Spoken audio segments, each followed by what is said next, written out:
সবাইকে স্বাগত জানাচ্ছি প্রবাস দর্পণ নিয়মিত সংলাপে। আপনারা জানেন সারা বিশ্বে কোভিড-19 মহামারীতে 22,02,000 মানুষ মারা গেছেন। আমাদের এই অবস্থা খুবই খারাপ। ব্রিটেনে করোনা পরিস্থিতি অনেকটা নিয়ন্ত্রণের বাইরে। চারদিকে বাড়ছে লাশের মিছিল। ব্রিটেনে কোভিড-19 এই পর্যন্ত 1 লাখের উপরে মানুষ মারা গেছেন। মানুষের মৃত্যু মিছিল বেড়েই চলছে। এছাড়া আমাদের প্রিয় মাতৃভূমি বাংলাদেশে আক্রান্ত মৃত্যু সংখ্যা কিছুটা কম রয়েছে। মধ্যপ্রাচ্যের বিভিন্ন দেশে বাংলাদেশিরা মানবতার জীবনযাপন করছেন। অনেকে চাকরি এড়িয়ে বেকার বা দেশে এসে বিশ্রামে উত্তীর্ণ হওয়ার কারণে কর্মস্থলে ফিরতে পারছেন না। এজন্য আমরা প্রবাসীরা গভীর উদ্বেগ উৎকণ্ঠায় আছি। কি হচ্ছে বাংলাদেশে তা জানতে আজকের এই সংলাপ। আজকের বিষয় সমসাময়িক বাংলাদেশ। আজকে আমাদের অতিথি প্যানেলে আছেন মাননীয় সংসদ সদস্য, জাতীয় পার্টির যুগ্ম মহাসচিব জনাব রাগির আলমাই এরশাদ এমপি। আমাদের সাথে আছেন সাবেক সাংসদ, সাবেক ছাত্রনেতা, আওয়ামী লীগ যুবলীগের প্রেসিডিয়াম সদস্য জনাব নবী নেওয়াজ। আমাদের সাথে আছেন বিএনপির কেন্দ্রীয় কমিটির সহ সম্পাদক, সাবেক ছাত্রনেতা জনাব মুস্তাফিজুর রহমান বাবুল। আমাদের সাথে বাহরাইন প্রবাসী মোহাম্মদ স্বপন। আমাদের সাথে আছেন লেবানন প্রবাসী শাহেদ খান। আমাদের সাথে আছেন প্রবাস দর্পণ চট্টগ্রাম ব্যুরো প্রধান শাহরিয়া হাসান। আমরা প্রতিদিন কোভিড-19 আপডেট দিয়ে আমাদের অনুষ্ঠান শুরু করি। আজকেও কোভিড-19 আপডেট জানতে আমরা যাব আমাদের প্রবাস দর্পণ চট্টগ্রাম ব্যুরো প্রধান শাহরিয়া হাসানের কাছে। জি, ধন্যবাদ আপনাকে। আজকের অধিবেশনে সম্মানিত আলোচক যারা আছেন প্রত্যেককে এবং যারা এই অনুষ্ঠান দেখছেন এবং শুনছেন সবাইকে সন্ধ্যাকালীন শুভেচ্ছা জানাই। বাংলাদেশে গণমাধ্যমে স্বাস্থ্য অধিদপ্তর থেকে আজকে যে প্রেস বিজ্ঞপ্তি দেওয়া হয়েছে কোভিড-19 নিয়ে, সেই প্রেক্ষাপটে বলি, সরকারি বেসরকারি 204টি পরীক্ষাগারে কোভিড-19 নমুনা পরীক্ষা করা হয়েছে গত 24 ঘন্টায় 12,075 জনের। এতে কোভিড-19 শনাক্ত হয়েছে 454 জনের শরীরে। গেল 24 ঘন্টায় কোভিড-19 আক্রান্ত হয়ে মৃত্যুবরণ করেছেন 7 জন। 414 জন গত 24 ঘন্টায় কোভিড-19 আক্রান্ত হওয়ার পর সুস্থ হয়েছেন। গেল 24 ঘন্টায় আইসোলেশন নেওয়া হয়েছে 69 জনকে, আইসোলেশন থেকে ছাড় দেওয়া হয়েছে 101 জনকে। এটি ছিল গত 24 ঘন্টার চিত্র। সামগ্রিকভাবে বাংলাদেশে এ পর্যন্ত কোভিড-19 মোট নমুনা পরীক্ষা করা হয়েছে 36,27,413 জন। এতে কোভিড-19 শনাক্ত হয়েছে 5,34,407 জনের শরীরে।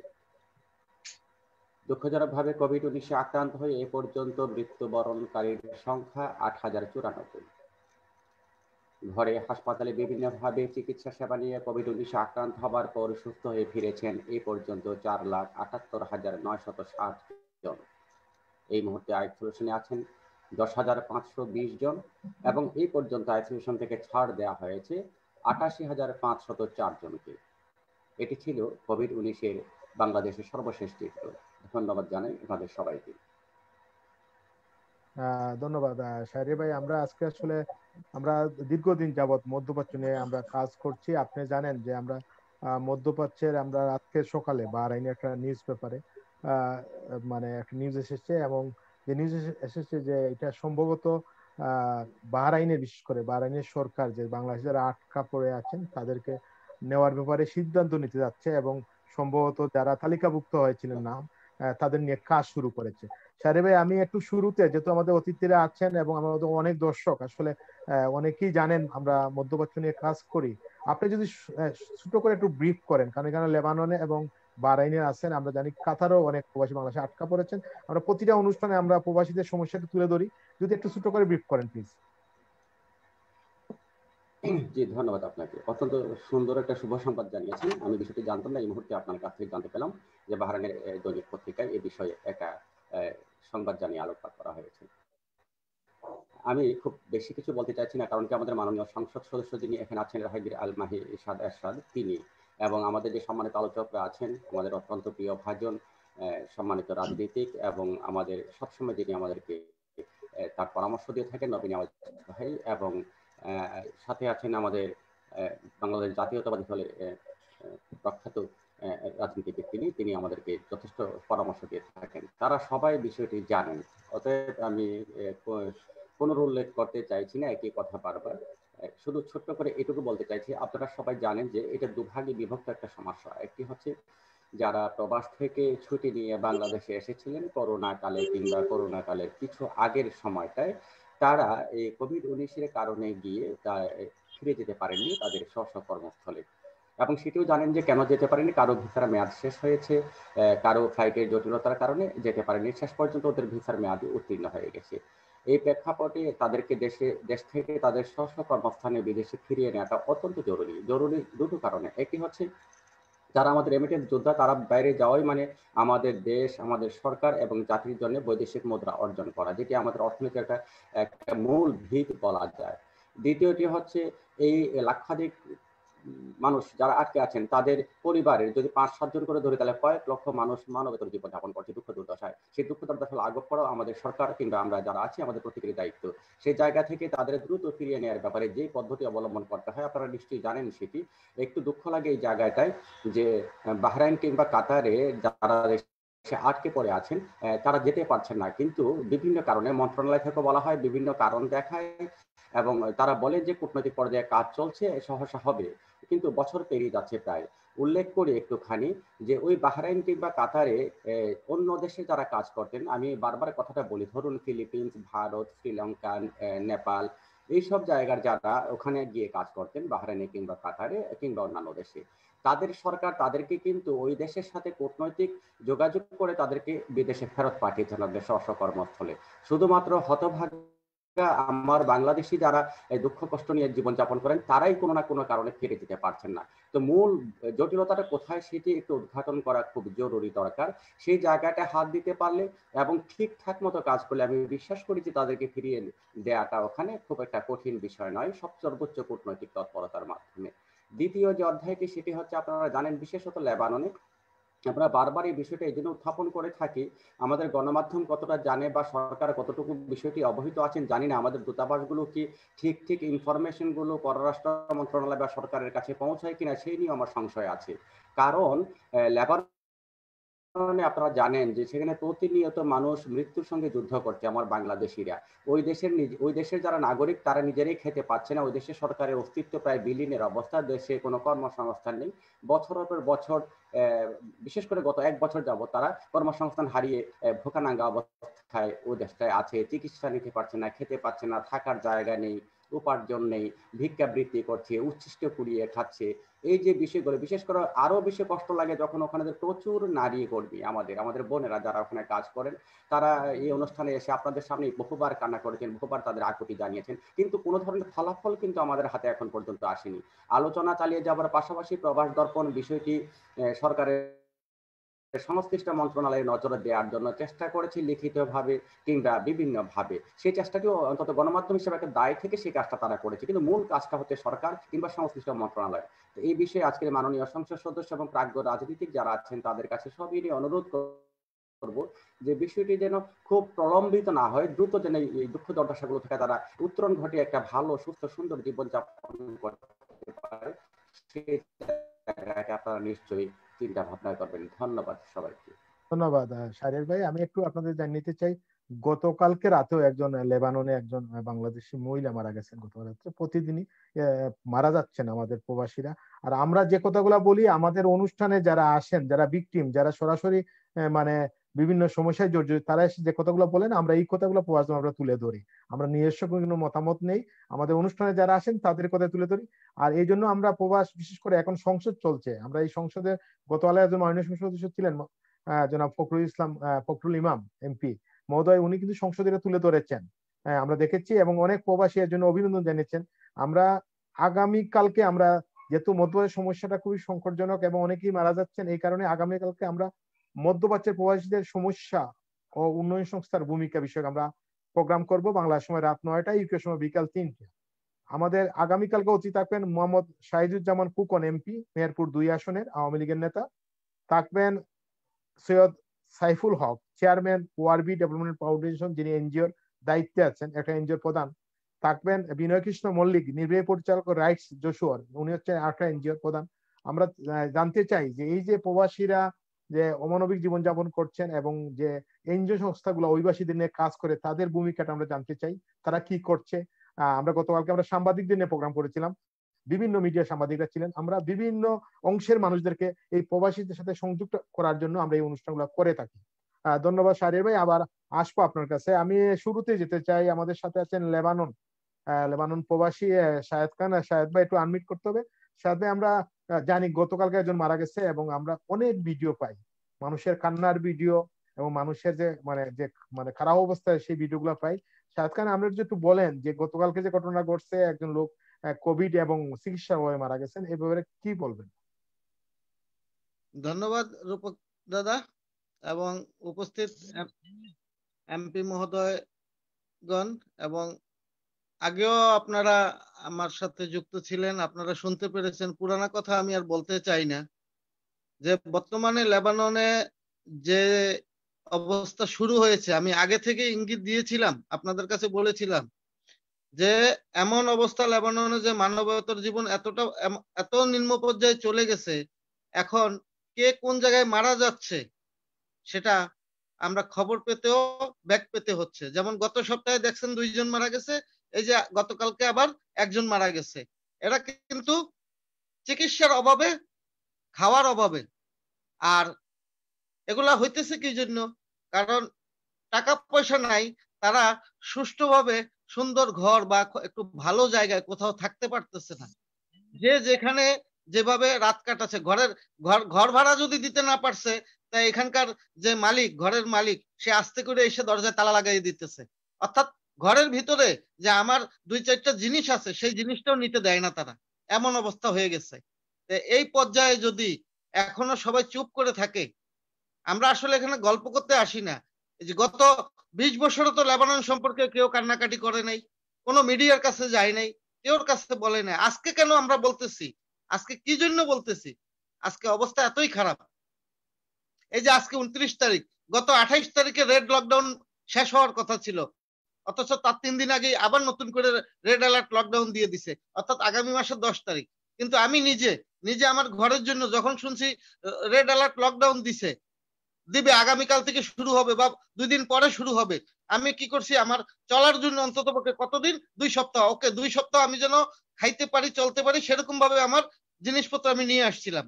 কিন্তু সেটা শেষ হওয়ার আগেই আবার নতুন করে দিছে। এখন আগামীকালকে আমি কি খাবো সেটা আমি নিজেও জানি না, আমি কিভাবে জোগাড় করবো সেটা আমি নিজেও জানি না। যদিও আমার কাছে 2টা টাকা আছে, কিন্তু এই টাকা দিয়ে আমি কোথায় যাব? আমি রাস্তায় বের হলেই তো সেই টাকার 14 গুণ আমাকে জরিমানা দিতে হবে। আর চিকিৎসার তো কোনো বালাই নাই। এই যে বারবার আমরা আপনাদের কাছে বলতেছি, দয়া করে যদি আপনাদের বিশ্বাস না হয়, আপনারা পরীক্ষা করার জন্য 2 জন 4 জন চলে আসেন। কারণ লেবাননে আসতে চাইলে কেউ নিষেধ করবে না।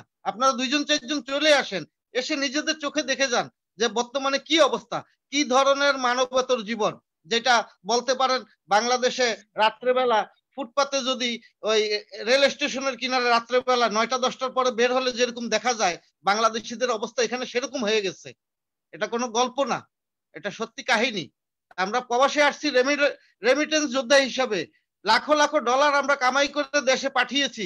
আপনারাও বলেন সুন্দর মতন, প্রবাসীরা রেমিটেন্স যোদ্ধা, প্রবাসীরা আপনাদের অক্সিজেন। যদি সেটাই হয়ে থাকতো, যদি সেটাই আপনারা মনে প্রাণে বিশ্বাস করতেন, তাহলে এতদিন আপনারা দেরি করতেন না। এই যে সিলসিলা শুরু হয়েছে মৃত্যুর, এটা এখন আস্তে আস্তে বাড়তে থাকবে। কারণ অবস্থা খুবই খারাপ, খুবই খারাপ, যেটা বলার বাইরে। আমি যদি বের হতে পারতাম, আমি যদি একটু বাইরে যেতে পারতাম, তাহলে আপনাদেরকে ভিডিও করে আইনে আমি সেগুলো দেখাইতাম, অনুষ্ঠানে সরাসরি সম্প্রচার করে দেখাইতাম যে দেখেন লেবাননের বাংলাদেশিদের অবস্থা। কিন্তু সেটা তো পারতেছি না। এখন যে পজিশন, এখানে বলতে পারি না আগামী 10 তারিখ পর্যন্ত কতজনের মৃত্যু হবে সেটা কোনো নিশ্চয়তা নেই। আমি বারবার বলতেছি, অন্ততপক্ষে চিকিৎসার খাবারের জন্য একটু যেভাবেই হোক একটা ব্যবস্থা করেন। নৌবাহিনী জাহাজটা এখানে আছে, তাদেরকে যদি সেভাবে যোগাযোগ করে কিছু বলা হয়, তারা অবশ্যই করতে পারবে। তাদের জন্য কোনো বাধা ধরার নিয়ম নাই, তারা যেহেতু শান্তি মিশনে আছে। এবং আমাদের বর্ডারে আমাদের আর্মি থেকেও শান্তি মিশনে যথেষ্ট বাংলাদেশি আছে এখানে বর্তমানে। আপনি যদি খোঁজ করতে যান, হাজার হাজার বাংলাদেশি পাবেন যারা শান্তি মিশনে এখানে অবস্থান করতেছে। লেবাননের যে বৈরুতের যে ইসরায়েল এবং ইয়েতে লেবাননের বর্ডার, সেখানেও শান্তি মিশনে বাংলাদেশিরা আছে, এখানে জাহাজেও শান্তি মিশনে বাংলাদেশিরা আছে। তাদের মাধ্যমে চেষ্টা যদি সমন্বয় ভাবে করে, তবে এখানকার বাংলাদেশিদেরকে অন্ততপক্ষে চিকিৎসা এবং খাদ্য সরবরাহ করতে পারে। আসলে ঘটনা হয়েছে, আমরা শুধু দেশের জন্য কামাই করে দিব, এটাই ওনাদের মূল মন্ত্র। ওরা বাঁচলো কি মরলো এগুলার দরকার নেই, ওরা চুরি করে দিল না ডাকাতি করে দিল না কি করলো এগুলার দরকার নেই। যদি এগুলা সত্যিকার অর্থে রেমিটেন্স যোদ্ধাদেরকে আপনারা মূল্যায়ন করতেন, তাইলে এতদিন একদিন পর একদিন অনুষ্ঠানে এসে এসে কান্নাকাটি করা, বারবার একই কথা বলা, ভিক্ষাবৃত্তি করতেছে, ওই আপনার যে ডাস্টবিনের ভিতরে ময়লা আবর্জনা তারা ফেলতেছে, পাতিল, প্লেট, বোতল ফেলতেছে, এগুলা কাপড় চোপড়, পুরানা কাপড় চোপড়, এগুলা বাংলাদেশিরা কি করতেছে, এখন সেখান থেকে গ্রহণ করতেছে, টোকাই নিতেছে, নিয়ে রাস্তার কিনারে বিক্রি করতেছে। আর আপনারা যদি দেখতে চান ইনশাল্লাহ রেড লকডাউন অ্যালার্ট শেষ হোক, আপনারা বলেন কোন নাম্বারে পাঠাইতে হবে, কত ভিডিও আপনারা চান, সত্যিকার একবার অরিজিনাল ফুটেজ আপনারা কতগুলো চান, আমি আপনাদেরকে পাঠিয়ে দিব। তারপরে হয়তো আপনাদের কাছে বিশ্বাস হইতে পারে বা আপনারা বিশ্বাস করতে পারেন যে আসলে কত কত মানবতার জীবনে চলে গেছি আমরা। আমি আমার কথা বলতেছি না, আমার বাকি 50,000 60,000 বাংলাদেশি ভাই বোনদের কথা বলতেছি। আমি তাদের হয়ে আমি বলতেছি যে তাদের অবস্থা কিরকম। তাদের খাবারের পয়সা নাই, যার দরুন তারা ইন্টারনেট চালাতে পারতেছে না, না হলে তারা প্রতিজনেই ইন্টারনেটে মোবাইলে আজকে রূপকদার এই লাইনে আমি তাদেরকে ইয়ে করতাম, যেটাকে বলে সংযোগ করে দিতাম, একজন একজন করে আপনারা সাক্ষাৎকার নিতে পারতেন যে কি অবস্থা। তারা তো খেতেই পারতেছে না। আমি প্রতিদিন সকাল থেকে সন্ধ্যা কত হাজার যে টেলিফোন রিসিভ করি সেটা আমি জানি, কিন্তু তাদেরকে কিছুই বলতে পারি না। এতটুকুই বললি আল্লাহর দিকে তাকিয়ে থাকো, আল্লাহ যা করে ভালোই করে, কারণ তোমাদের জন্য করার জন্য আমরা তো নাই, কেউই নাই। আমরা তো বলে যাইতেছি আজকে 6 মাস ধরে, একদিন না 2 দিন না 3 দিন না, 6টা মাস, 6টা মাসের মধ্যে কি বাংলাদেশে কোনো উদ্যতন পদস্থ কোনো ব্যক্তির কানে যাইতেছে না যে লেবাননের পরিস্থিতিটা বিশ্বের অন্যান্য দেশের পরিস্থিতি থেকে সম্পূর্ণ ভিন্ন? এখানে একটা জিনিস না, এখানে প্রথমত রাজনৈতিক অস্থিরতা, সেটার কারণে ডলার সংকট হয়ে গেছে, অর্থনৈতিক সংকট হয়ে গেছে। তারপরে কোভিড-19 এর পরে এক্সপ্লোশনের পরে রেড অ্যালার্ট, লকডাউনের পর লকডাউন দিতেছে, কোনো কর্ম নাই। যদি আজকে সকল বাংলাদেশিরা কর্ম করত তাহলে আপনাদের কাছে বলতে হইতো না, ডলার পায় না তাতে অসুবিধা নেই, কিন্তু সেই কর্মের টাকা দিয়ে তারা অন্ততপক্ষে খাইতে পারতো, বাঁচতে পারতো, ঘর ভাড়া দিতে পারতো, কিন্তু কোনোটাই পারতেছে না, কোনোটাই পাইতেছে না। এত কোটি কোটি ডলার আমরা দেশে রেমিটেন্স পাঠাচ্ছি, আমাদের রেমিটেন্স যোদ্ধাদেরকে রক্ষা করার জন্য বাংলাদেশে কি কেউ নাই? রোহিঙ্গাদেরকে রক্ষা করার জন্য কোটি কোটি কোটি ডলার ব্যয় করতে পারতেছে, ভাষাঞ্চলে ঘর বাড়ি তৈরি করে দিতে পারতেছে। হ্যাঁ, আর আমরা বাংলাদেশি নাগরিক হয়ে আমাদের কি সেইটুকু দাবি নাই? সেই পর্যায়ে আমরা কি কিছু পাইতে পারি না? অন্ততপক্ষে রোহিঙ্গা মনে করে আমাদেরকে আপাতত লেবানন প্রবাসীদেরকে একটু উদ্ধার করেন। আপনারা যেমন রোহিঙ্গাদের করতেছেন, ঠিক রোহিঙ্গা মনে করে এখন লেবাননে যত বাংলাদেশি আছে তাদেরকে একটু সাহায্য সহযোগিতা করেন। শাহেদ ভাই আমি একটু আমাদের মুসলিম বাউল ভাই একটু আমরা ক্যামেরা ঠিক করতে হবে, ক্যামেরাটা উল্টো হয়ে গেছে, বাউল ভাই আমরা ক্যামেরা ঠিক করতে হবে। শাহেদ ভাই, আমার যে প্রশ্ন, আমরা জানি যে আপনি দীর্ঘ মনে হয় 26 বছর যাবত আছেন লেবাননে, এবং আমরা জানি আপনি আওয়ামী লীগের উপদেষ্টা মন্ডলীর সদস্য লেবাননের, হ্যাঁ লেবাননের। এবং আমরা একটু জানতে চাই, আমরা আজকে সকালে দেখেছি যে দূতাবাস কিছু উদ্যোগী ভূমিকা নিচ্ছে, এবং আপনারা যারা লেবাননে আওয়ামী লীগ করেন, আপনারা কি দোষের সাথে যোগাযোগ করছেন এইসব ব্যাপারে? রূপকদা, আমি বুঝতে পারিনি কি বলছেন আপনি। বলছি যে আপনি দীর্ঘদিন যাবত লেবাননে আছেন, 26 বছর যাবত, আপনি নিজেও আওয়ামী লীগের উপদেষ্টা লেবানন শাখার, এবং আপনি আওয়ামী লীগ করেন, এবং আপনি কি এই যে ঘটনার ব্যাপারে রিসেন্টলি কোনো যোগাযোগ করছেন কিনা দূতাবাসের সাথে? দূতাবাস যদি কোনো ভূমিকা নেয় বা এই ব্যাপারে কিছু আপনি জানেন? জি না, যখন থেকে রেড অ্যালার্ট লকডাউন শুরু হয়েছে কারোর সাথে কারোর যোগাযোগ হচ্ছে না। কিন্তু তার আগে আমরা যেটুকু চেষ্টা করছি, আমরা তো প্রশ্ন একটাই, উত্তর একটাই, যে আমাদেরকে যা নির্দেশ দেওয়া হবে, আমরা যা নির্দেশনা পাবো, আমরা সেই অনুযায়ী কাজ করব। এই কথাটা তো আমি আগে থেকেই বলতেছি আপনাদেরকে। আর আমাদের পক্ষ থেকে যদি বলেন আপনি আওয়ামী লীগের পক্ষ থেকে দলীয়ভাবে দুইজন কাজ করে, আর 50 জন তো কাজ ছাড়া আছে, কিভাবে আরেকজনকে সাহায্য করবে? আমরা চেষ্টা করতেছি। ধন্যবাদ। ধন্যবাদ শাহেদ ভাই। আমি লেবানন দূতাবাসের একজন কর্মকর্তার সাথে কথা বলেছিলাম, আমি অনুরোধ করেছিলাম যাতে উনারা কেউ আমাদের অনুষ্ঠানে থাকেন। আমরা চাই লেবাননের যারা আমাদের প্রবাসী বাংলাদেশিরা আছেন, যারা মানবতা জীবন, তাদের পাশে যাতে সবাই যাতে দাঁড়ায়। আপনারা জানেন এর আগে আমি রেড ক্রিসেন্টের সভাপতি, আমাদের সাংসদকে আমি অনুষ্ঠানে এনেছিলাম। আমি গতকালকে সাংবাদিকদের নিয়ে আসছিলাম, যারা বাংলাদেশ বিভিন্ন দৈনিকের যারা দায়িত্ব আছেন তাদের নিয়ে আসছিলাম। আগামীকালকে এনজিওদেরকে নিয়ে আসবো। আমি বাংলাদেশের যারাই প্রবাসীদের নিয়ে কাজ করেন সব শ্রেণীর মানুষদেরকে আমি চাই প্রবাসীদের সংযোগ সৃষ্টি করে দিতে চাই আমরা প্রবাস দর্পণ, যাতে মানুষ কখনো বলেন আমরা জানি না বা আমরা জানলেও হয়তো আমরা সহযোগিতা হাত বাইরে দিতে পারতাম, এই জিনিসটাতে না আসে। এই জন্য প্রবাস দর্পণ সেই কাজগুলো করে যাচ্ছে। আমি একটু যাবো বাহরাইনে। বাহরাইন থেকে আমাদের শুনতে হচ্ছে মোহাম্মদ শিপন, একটু আনমিট করতে হবে মোহাম্মদ শিপন, সরি স্বপন, একটু আনমিট করতে হবে মোহাম্মদ স্বপন, আপনি একটু আনমিট করতে হবে। এবং আমরা একটু জানতে চাই যে বাহরাইনের ব্যাপারে। বাহরাইনে 3000 প্রবাসী আটকা পড়ে আছেন, সংসদে এই বিষয় নিয়ে কথা হয়েছে। এবং আজ সকালে আমরা দেখেছি বাহরাইন একটা এটা ইংলিশ নিউজ পেপারে আপনাদের বাহরাইনে একটা নিউজ এসেছে। আপনার কাছে কি তথ্য রয়েছে? জি, প্রথমে ধন্যবাদ জানাবো রূপক ভাই, যিনি প্রবাসীদের জন্য অনেক অনেক কিছু করতেছেন। আপনাকে জানাই 1,20,00,000 প্রবাসীর পক্ষ থেকে শুভেচ্ছা এবং সালাম। আর আজকের অনুষ্ঠানে যারা আছেন অতিথি, তাদেরকেও আমার পক্ষ থেকে সালাম, প্রবাসীদের পক্ষ থেকে সালাম। তো নতুন করে আসলে এখান তো সবাই সংযোগ দিতে হবে, তাই সময়ের প্রয়োজন। আমি নতুন কিছু কথা বলবো এবং প্রবাসীদের যে মেন কষ্টগুলো আছে, আমি একজন প্রবাসী, যার কারণে তাদের যে বর্তমান সময়টা যাইতেছে তাদের ওই বিষয়গুলাই তুলে ধরার জন্য চেষ্টা করব। তাই আমি বর্তমানে বাহরাইনে আছি, বাহরাইন প্রবাসী আছি, কর্মরত। তো আমি যা দেখতেছি এখানে যারা কর্মরত ছিল এখন আটকা পড়া আছে বাংলাদেশে, ভিসার মেয়াদ শেষ হয়ে গেছে। তাদের কর্মস্থলের যে মালিক আছে, মালিক পক্ষ বাহরাইনি মালিকগুলা তাদেরকে কিন্তু ফিরানোর জন্য বহুত চেষ্টা করতেছে। চেষ্টা বলতে কি আমাদেরকে নক করতেছে যারা বাংলাদেশি আছি, যে তোদের লোকগুলা কিভাবে আসতে পারে, তোদের দেশের সরকার কি কোনো উদ্যোগ নেয় না, এই বিষয়ে কিছু বলে নাই বাহরাইন সরকারের সাথে। এই দক্ষ শ্রমিক না থাকার কারণে অনেক প্রতিষ্ঠান বন্ধ হয়ে গেছে, আজকে অনেক প্রতিষ্ঠান লসের মধ্যে আছে, শুধু এই দক্ষ শ্রমিক না থাকার কারণে। এটা কিন্তু রূপক ভাই আপনি বিশেষ করে আমাদের বাংলাদেশ সবাই জানেন যে বাংলাদেশ কিন্তু কাজের দক্ষতার জন্য বিদেশের বাড়ি খুবই সুনাম করেছে। আমাদের অল্প বেতনে আমরা যেভাবে কাজগুলা করতে পারি, অন্য দেশের লোকগুলা কিন্তু এগুলা করতে পারে না। তো আজকের যে বিষয়, আমার বাহরাইনি প্রবাস নিয়ে আমিও কিছু লাইভ করেছি, সেখানে দেখেছি কিছু কিছু মানুষ কি যে কষ্টে আছে ভাই, তাদের এই দুঃখগুলা দেখলে চোখে পানি চলে আসে। জি জি বলেন, আপনি বলেন, আপনি বলেন। জি। একজনে বলেছে যে আজকে 1 বছর অতিবাহিত হওয়ার কারণে পরিবারের লোকগুলা আমাদের কাছ থেকে দৃষ্টি ফিরিয়ে নিচ্ছে, কারণ আমরা তো তাদের কিছু দিতে পারতেছি না। মায়ের হাতের বালা বিক্রি করে, স্ত্রীর হাতের স্বর্ণগণ্য বিক্রি করে তারা বাচ্চাদের জন্য ওষুধ কিনতে হয়, মা বাবার ওষুধ কিনতে হয়।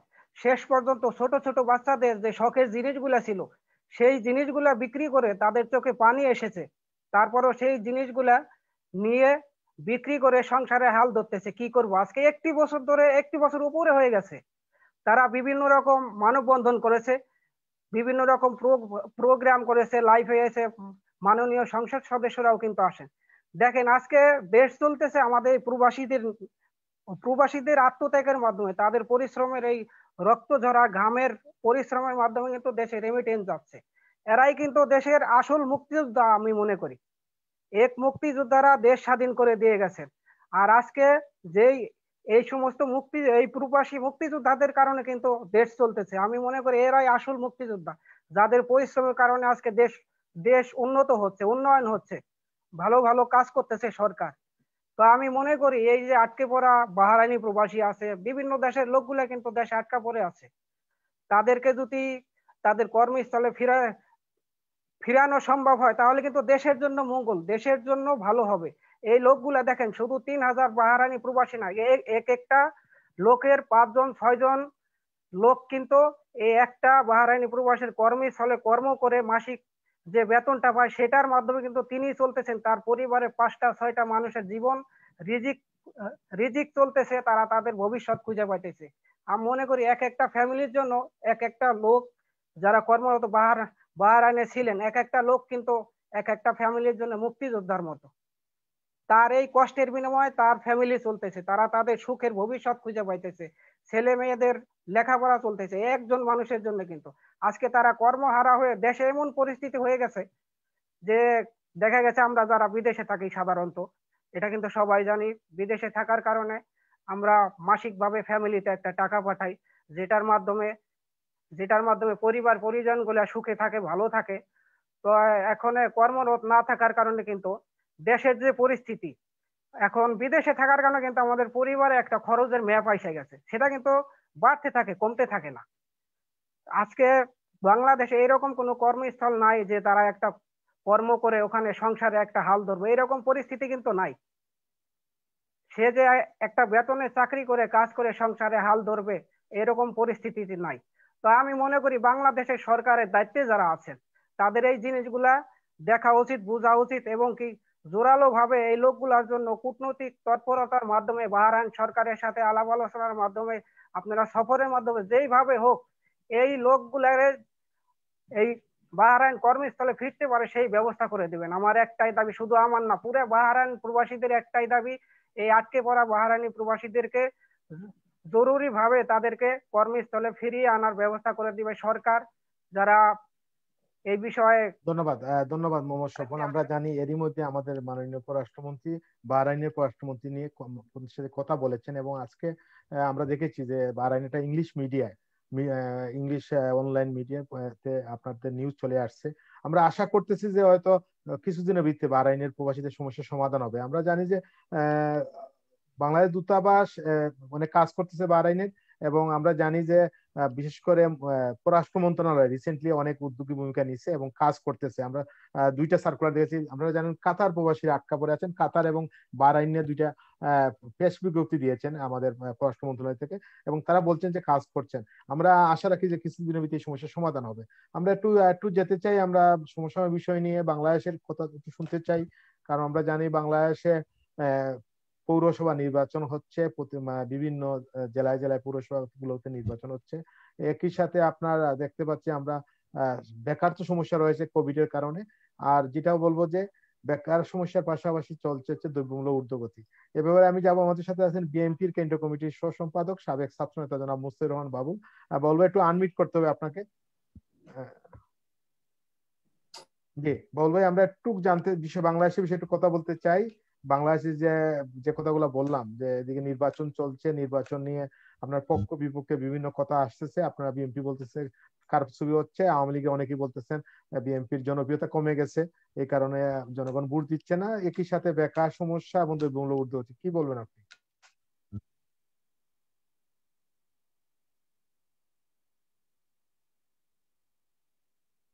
বলবে কি শুনতে পাচ্ছেন?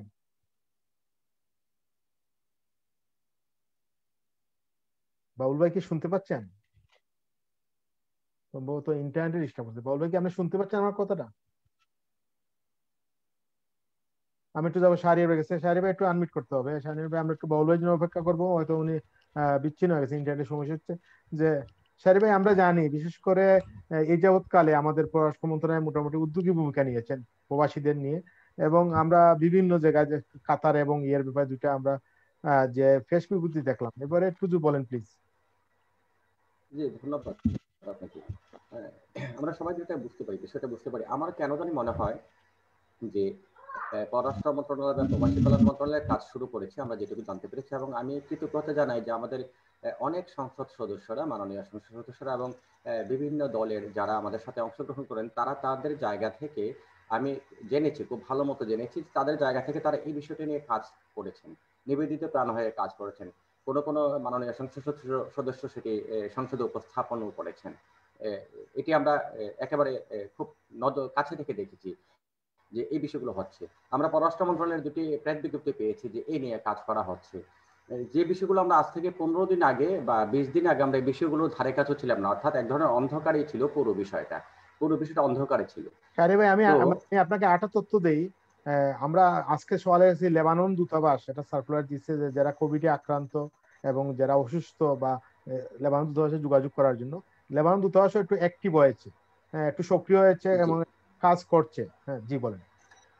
জি, তো এখানে আমি একটু এই প্রসঙ্গ আসছি, আমি একটু শেষ করি ওভাবে যে আমার মনে হচ্ছে যে সরকারের নীতি নির্ধারক যারা আছেন, কিংবা সরকার প্রধান থেকে শুরু করে যারা বিষয়গুলো নিয়ে দেশের জন্য কাজ করেন বা প্রবাসীদেরকে নিয়ে খোঁজ খবর রাখেন, নিশ্চয়ই সরকার যখন তাকে রাখতেই হয়, তারা ঠিক বিষয়টা বুঝতে পারছেন না যে মানুষের যে দুর্দশাটার সীমা পরিসীমা কতটা। একটা স্বাভাবিকভাবে ধরে নেওয়া যায় যে কোভিড-19 চলছে, বিশ্বব্যাপী একটা দুরবস্থা চলছে, ওরা দেশে এসছে, কোভিড-19 কারণে যেতে পারেনি, ওদের সমস্যা হচ্ছে, কষ্ট হচ্ছে, এটা একটু সমাধান করা দরকার। এটি হচ্ছে একটা বিষয়। এটি একটা সমস্যা, এই সমস্যাটা সমাধান করা দরকার, এটি হচ্ছে একটা বিষয়। আর আমরা যারা আজকে আলোচক যারা সাথে সংযুক্ত আছেন তারাও জানেন যে আমরা জানি যে ওদের দুর্দশাটা শুধু দুর্দশাই নয়, ওদের বিষয়টা হচ্ছে মৃত্যুর সঙ্গে যুদ্ধ করা, মৃত্যুর মুখোমুখি দাঁড়িয়ে থাকা।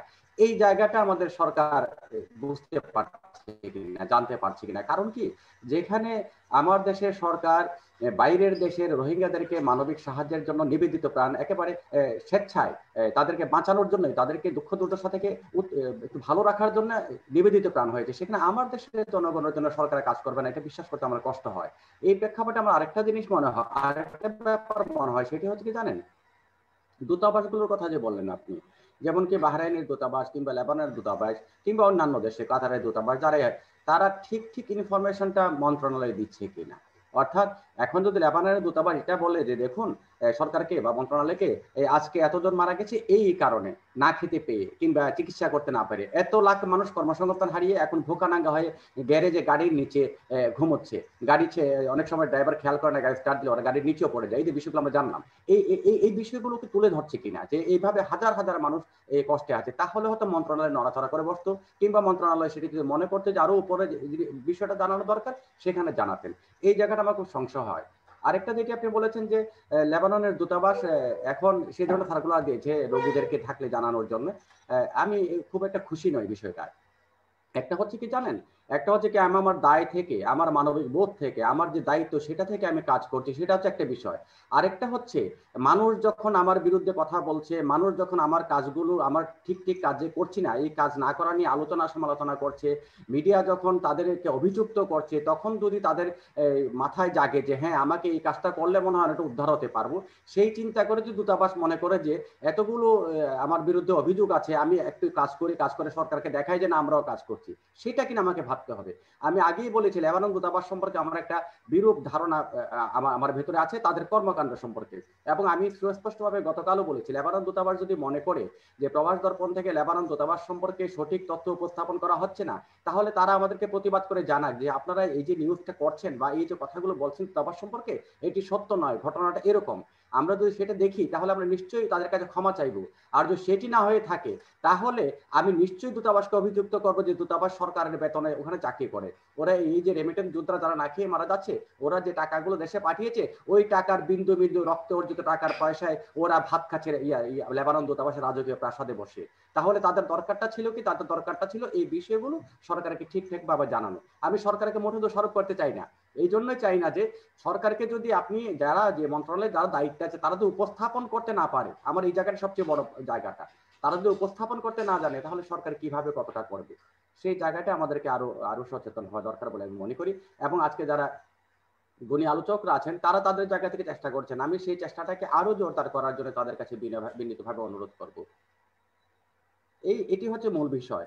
আর যে বিষয়গুলো আমাদেরকে খুব টনক নড়ায় সেটা হচ্ছে কি জানেন, সেটা হচ্ছে এই মানুষগুলো যে আপনার একটা বিষয় আছে যে মানুষগুলো দিনের পর দিন তাদের আহাজারি করছে, এমন না যে শুধু প্রবাস দর্পণে করছে বলে হ্যাঁ সরকার জানে না, একটা কর্নার একটা মিডিয়া এটা নিয়ে কথা বলছে, তারা তো রাজপথে কথা বলেছে, তারা তো স্মারকলিপি দিয়েছে, তারা তো সরকারের মন্ত্রী মহোদয়ের সঙ্গে কথা বলেছে, তারা ইভেন কি আমরা এটাই জানি যে লেবানন দূতাবাস থেকে ওদেরকে হুমকি দেওয়া হয়েছে যেন এখানে এসে কথা না বলে। হ্যাঁ, এই ধরনের কথা বলেছে। কেন তারা কথা বলবে? তারা মারা যাওয়ার পথে তারা কি কথা বলবে না যে ভাই মারা যাচ্ছে আমাকে বাঁচাও? এটা কেমন তোর কথা? তারপর আমি শুনলাম যে বাংলাদেশে নাকি পররাষ্ট্র বা প্রবাসী কল্যাণ মন্ত্রণালয়ে কারা যোগাযোগ করতে গিয়েছিলেন সচিব মহোদয়ের সঙ্গে, ওখানকার কোন কর্মকর্তা নাকি কর্মচারী তাদেরকে ফোনে হুমকি দিয়েছেন যে তোমার সাহস কত? শাহরিয়ার ভাই আমরা আসবো, শাহরিয়ার ভাই আমরা আসবো। আমরা যেটা বলতে চাচ্ছি যে আমরা যে কারণে আমি মানে লেবানন দূতাবাসে যোগাযোগ করতে সার্কুলার দিচ্ছে তাদের জন্য আমি ধন্যবাদ জানাই যে দীর্ঘদিন সেরকম লেবানন প্রবাসীরা সেরকম সার্কুলার কিছু পান নাই। তো আজকে মানে এই সক্রিয়টাকে আমরা স্বাগত জানাই। আমরা চাই যে যারা প্রবাসীরা আছেন তাদের সমস্যার সমাধান হোক। আর একটা বিষয় হচ্ছে যে আমরা যে তথ্যগুলো এখানে দেই, আমরা কিন্তু প্রবাস দর্পণ নিজ থেকে কোনো তথ্য দেই না। আমাদের যারা লেবানন প্রবাসীরা রয়েছে বা মধ্যপ্রাচ্য প্রবাসী তাদের মুখের কথাগুলোই আমরা বলি। আমরা একটুকু আমাদের সব ভিডিওগুলো আছে, আগের ভিডিওগুলো আছে, সব ভিডিওগুলো আছে, যাতে লেবাননে যারা আছেন যাদের সমস্যাগুলো এখানে বলেন সেই কথাগুলো আমরা তুলে ধরি। আমাদের নিজস্ব কোনো মতামত বা নাই, যেহেতু আমরা এখানে ওইখানে লেবাননে যেতে পারছি না বা আমাদের সেইভাবে আমাদের প্রতিনিধিও নাই, তো আমরা সেই কারণে আমরা তাদের সরাসরি নিয়ে আসি এবং তারা সরাসরি বলেন এবং আমাদের প্রতিটি অনুষ্ঠানে কিন্তু আমাদের মাননীয় সংসদ সদস্যের সামনেই বলেন কথাগুলো। হ্যাঁ, তো এই জিনিসগুলো হচ্ছে একটা বিষয়। একটা বিষয় হচ্ছে যে আমরা একটু বাংলাদেশ নিয়ে কথা বলতে চাই। আমাদের মুস্তাফিজুর রহমান বাউল ভাই উনি আমাকে ফোন দিছিলেন, উনি গ্রামের বাড়িতে সংযুক্ত হয়েছেন, ইন্টারনেটের কারণে ঢুকতে পারতেছেন না, উনি চেষ্টা করতেছেন। আমি যাব, আমাদের সাথে আছেন যিনি আওয়ামী লীগ যুবলীগের প্রেসিডিয়াম সদস্য এবং বঙ্গবন্ধু পাঠচক্রের সভাপতি, সাবেক সাংসদ, সাবেক ছাত্রনেতা, এবং যিনি প্রবাসীদের নিয়ে দীর্ঘদিন যাবত বিশেষ করে এই আমাদের অনুষ্ঠানে উনি থাকেন প্রায় সময়, এবং উনি বিভিন্ন সাংসদ, বিভিন্ন মন্ত্রী, বিভিন্ন মন্ত্রণালয়ের সাথে দীর্ঘদিনের যোগাযোগ করছেন, বিভিন্ন সহযোগিতা করেন, আমাকে প্রতিদিনই প্রায় মেসেজ দেন কি করতেছেন কি না, এবং উনি খুব সক্রিয়ভাবে কাজ করছেন। এই জন্য আমরা প্রবাসী উনাকে আমরা প্রায় প্রতি সপ্তাহে আনার চেষ্টা করি। আমরা চাই যারা কাজ করেন, যারা প্রবাসীদের সমস্যা সমাধানের চেষ্টা করেন, যেমন নবীন ভাই আছেন, আমাদের আওয়ামী লীগের নির্বাহী সদস্য সাবেক এমপি ডালিয়া আপা আছেন, ওনারা খুবই আন্তরিক। এই আন্তরিকতাকে আমরা ধন্যবাদ জানাই। এবং আমি নবীন ভাই কিছু যাবো, নবীন ভাই একটু আনমিট করতে হবে প্লিজ।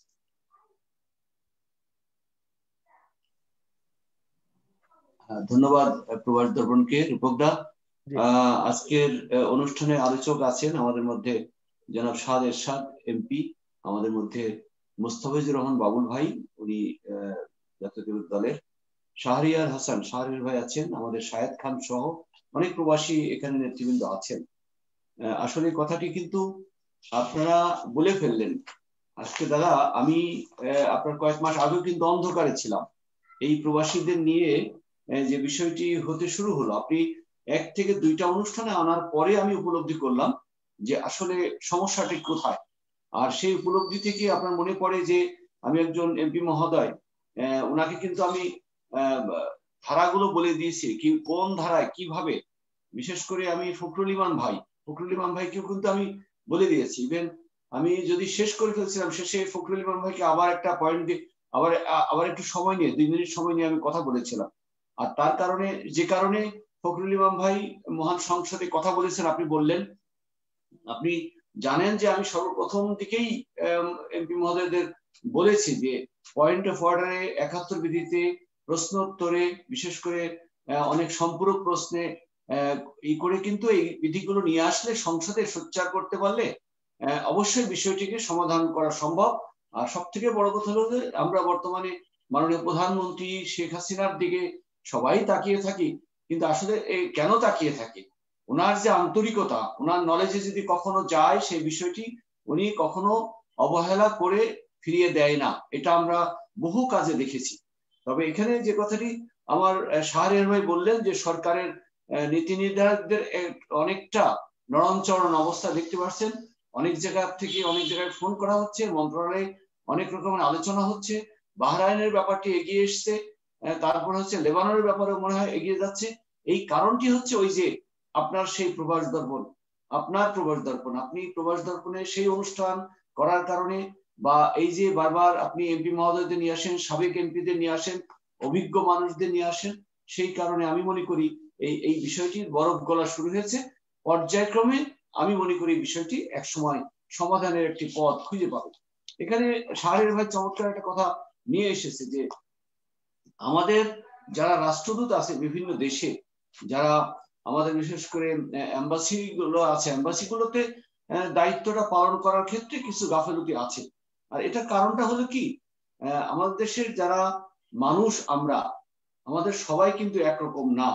মানসিকতাটা আমি আগেও বলেছি, আজকেও বলি, যেমন সাংবাদিকদের পেশার মধ্যেও ভালো মন্দ আছে, তারপরে রাষ্ট্রদূতদের মধ্যে ম্যাক্সিমামই আমি বলবো যে ভালো বলতে আমরা খুঁজে পাই না অনেক দেশেই। ওই যে কথাটি আমি নিজেও স্বীকার করি, আমি কিন্তু অনেক সময় বিদেশে গেলে দাঁড়িয়ে এক কোণায় দাঁড়িয়ে থাকতাম অনেকক্ষণ, এসে বলতো স্যার চলেন। আমি শুধু মজা দেখতাম।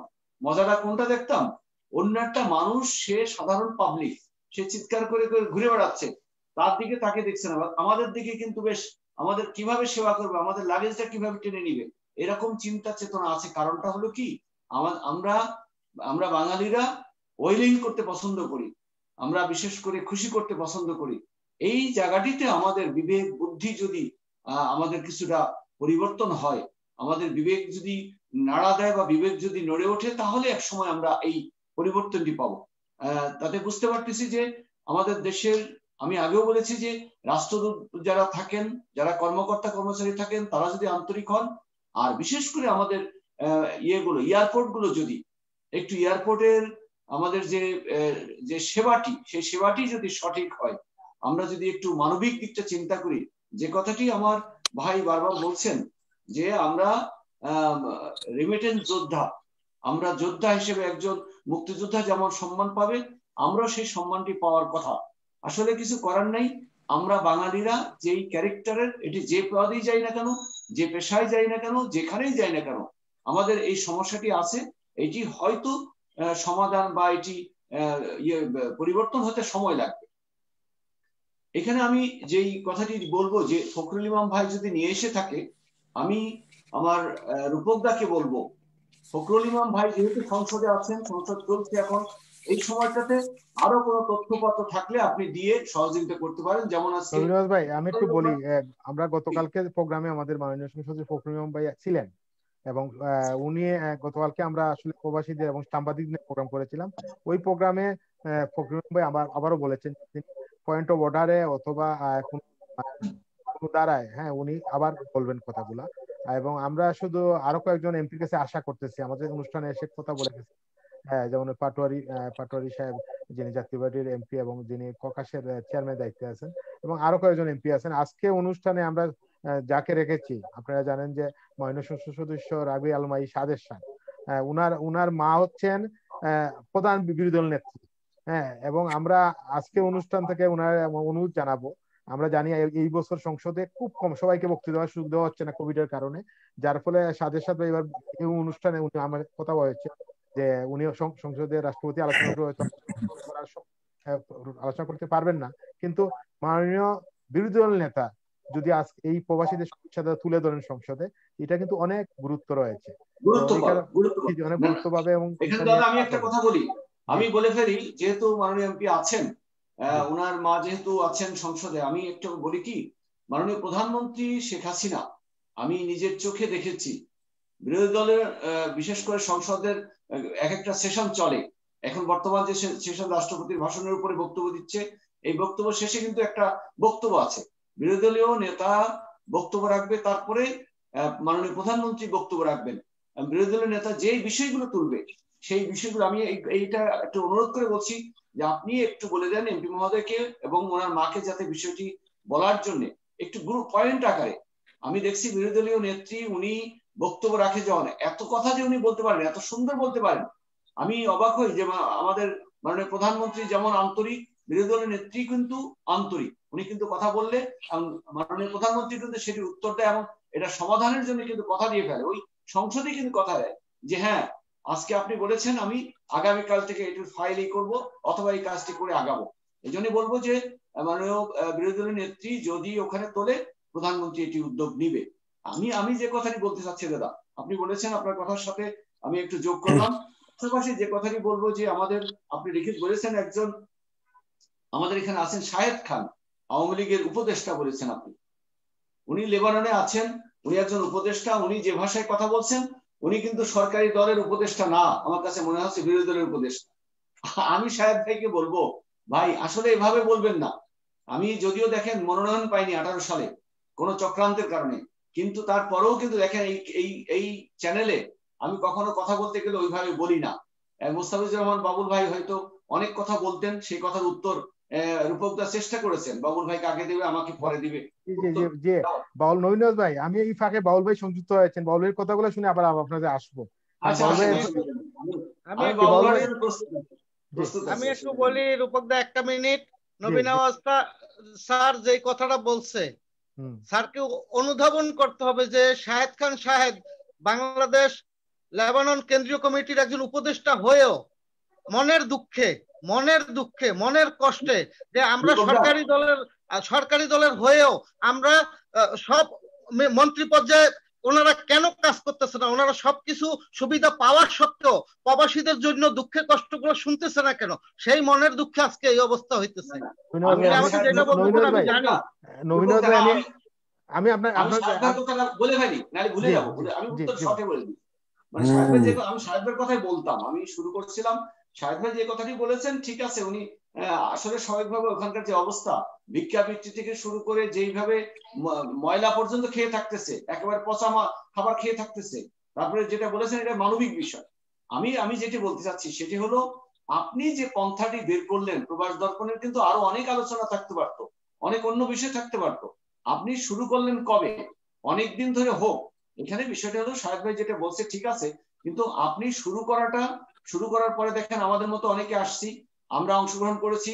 আমি নিজে ব্যক্তিগতভাবে গত সপ্তাহে সরকারি দলের একজন মাননীয় মন্ত্রীকে আমি কথাটি বলেছি, কিন্তু একটা ব্যাখ্যা দিয়ে, ওই দিন 1 ঘন্টা সময় পেয়েছিলাম, আমি এই ব্যাখ্যাটা দিয়েছি যে এটার কারণে সরকারের অনেক ক্ষতি হতে পারে। সরকারের তো কোনো লস নাই, এটা একটা উদ্যোগ নিলে অসুবিধা কোথায়? আমি সেদিন কিন্তু সম্ভবত ক্যাবিনেট ছিল পরের দিন, আমি বললাম দরকার হলে পররাষ্ট্রমন্ত্রী মহোদয়কে এবং প্রবাসী কল্যাণ মন্ত্রীকে আপনি একটু বলেন, আমার প্রিয় মানুষ মন্ত্রী মহোদয়, ওনাকে আমি ব্যাখ্যা দিয়ে আমি ব্যাপারটা বুঝিয়ে বলছিলাম। তো সরকারের ভাবমূর্তি নষ্ট হওয়ার ক্ষেত্রে সরকার কিন্তু তৎপর, কিন্তু এটা প্রসেসিং হয়ে আসতে হয়। আপনি প্রবাস দর্পণে দেখেন, ফখরুল ইমাম ভাই আনছেন, সংসদে বলছে, তারপরে আমি বলছি বা ফখরুল ইমাম ভাইও বলছে। সেদিন আমি দেখলাম যে আমাদের যে শামীম পাটোয়ারি ভাই, উনিও কিন্তু উদ্যোগ নিয়ে এগিয়ে গেছেন, অনেক এমপি মহোদয় এগিয়ে গেছেন। আমি সেজন্যই বলছি যে আমাদের অতীতে কিন্তু এই বিষয়গুলো আমরা জানতাম না। আবার যখন আসো তখন বলবেন আপনি। আমি এই জায়গায় কেন বলতেছি, আমি নর্মালি যারা প্রবাসে যারা আছেন, বিশেষ করে মধ্যপ্রাচ্য বিভিন্ন দেশের যারা পলিটিক্স করেন, আওয়ামী লীগ বিএনপি করেন, আমি আমাদের অনুষ্ঠানে আমি পরিচয় দেই না। আজকে শাহেদ খান বা ওনার পরিচয় দেওয়ার মূল উদ্দেশ্যটা হচ্ছে এখানে কিছু চক্রান্ত হচ্ছে বিভিন্ন, আপনারা জানেন যে যখন একটা জিনিস দিয়ে কাজ করতে চক্রান্ত হচ্ছে, কেউ কেউ বলতেছে যে প্রবাস জন সবসময় বিএনপি লোকজনকে, লেবানন থেকে বিএনপি লোকজনকে নিয়ে এসে সরকারের বামমূর্তি পূর্ণ করার জন্য এইসব মানে কথাবার্তা বলাচ্ছে। এই কারণে আজকে আমি শাহেদ ভাই যে আওয়ামী লীগ করেন এবং আওয়ামী লীগের উপদেষ্টা এবং 26 বছর যাবত আছেন ওই জায়গায় লেবানন, এই কারণে ওনার পরিচয়টা আমি আজকে দিলাম। হ্যাঁ, অনেকেই মনে করেন যে হয়তো বিএনপি লোকজন যারা আছেন লেবাননের সবাইকে নিয়ে এসে আমি প্রোগ্রাম করতেছি, আর সবাই শুধু সরকারের যাতে বামমূর্তি পূর্ণ হয় এই কথাগুলো বলেন। এই কারণে শাহেদ ভাই পরিচয় দিলাম। আমি আসবো আবার যাবো একটু, বাউল ভাই গেছে, বাউল ভাই যদি যে প্রশ্নটা আপনার করেছিলাম শুনছেন কিনা জানি না, যে একটু বলেন যদি প্লিজ। রূপকদা, আপনাকে ধন্যবাদ। আমি আন্তরিকভাবে দুঃখিত যে আমি সময় মতো আপনার অনুষ্ঠানে সংযুক্ত হতে পারি নাই, নেটওয়ার্ক সমস্যার কারণে। আসলে দাদা, অনেকদিন ধরেই আমি আপনার অনুষ্ঠানে আমার যুক্ত থাকবার সুযোগ হচ্ছে, এবং লেবানন প্রবাসী, বাহরাইন প্রবাসীদের কথা, ওনাদের দুঃখ দুর্দশা শুনবার সুযোগ হচ্ছে। সরকারি দলের সাবেক এমপি, বর্তমান এমপি, ওনাদের বক্তব্য আমি শুনছি। আমাদের সরকারের শরিক দল, মহাজোটের শরিক দল, আপনার জাতীয় পার্টির এমপিদের মন্তব্য, বক্তব্য আমার শুনবার সুযোগ হচ্ছে নানা অনুষ্ঠানে অংশগ্রহণ করবার মধ্য দিয়ে। আমাদের নবী নওয়াজ ভাই, উনি খুবই মনক্ষুণ্ণ হয়েছেন যে শাহেদ খান ভাই উনি কেন আপনার এভাবে বলতে গেলেন। আপনি ওনাকে পরিচয় করিয়ে দিয়েছেন যে উনি আওয়ামী লীগের উপদেষ্টা, বহু বছর ধরে উনি আওয়ামী লীগের সাথে যুক্ত আছেন। আওয়ামী লীগের সাথে বহু বছর ধরে যুক্ত থেকে আওয়ামী লীগের উপদেষ্টা হিসেবে দায়িত্ব পালন করে উনি কেন আওয়ামী লীগকে বিব্রতকর, অস্বস্তিকর অবস্থায় উনি ফেললেন। এ কারণে আমাদের নবী নওয়াজ ভাই একজন ভদ্র মানুষ, সজ্জন মানুষ, উনিও চটে গেছেন, খেপে গেছেন। তো আসলে উনি কি খুব বাড়তি কথা বলেছেন, কিংবা মিথ্যে কথা বলেছেন, বাউল ভাই আমি শেষ করে দিচ্ছি। আমি করেছেন? আমি বলি নবী নওয়াজ ভাই, আমি বলি তারপর আপনি বলবেন। আমার মনে হয় যে আপনার কেবল শাহেদ খান ভাই না, এর আগেও যারা লেবানন থেকে যারা যুক্ত হয়েছেন তাদের বক্তব্য নবী নওয়াজ ভাই আপনি শুনেছেন, আমরা শুনছি।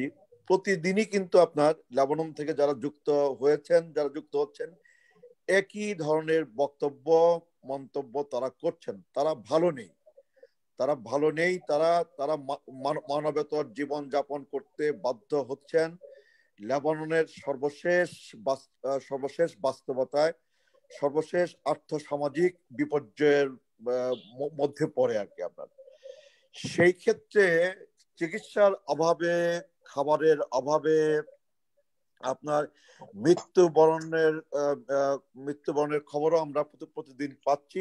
আজকেও আমরা 2 দিন আগে 2 জন মারা গেছেন, গতকাল 1 জন মারা গেছেন। এই আপনার এই মারা যাবার খবরও আমাদেরকে শুনতে হচ্ছে আর কি। এইটা তো আমি জানি না যে আসলে আমাদের দেশে সরকার আছে, আমাদের পররাষ্ট্র মন্ত্রণালয় আছে, আমাদের প্রবাসী কল্যাণ মন্ত্রণালয় আছে, এবং লেবাননে কিন্তু আমাদের দূতাবাসও আছে।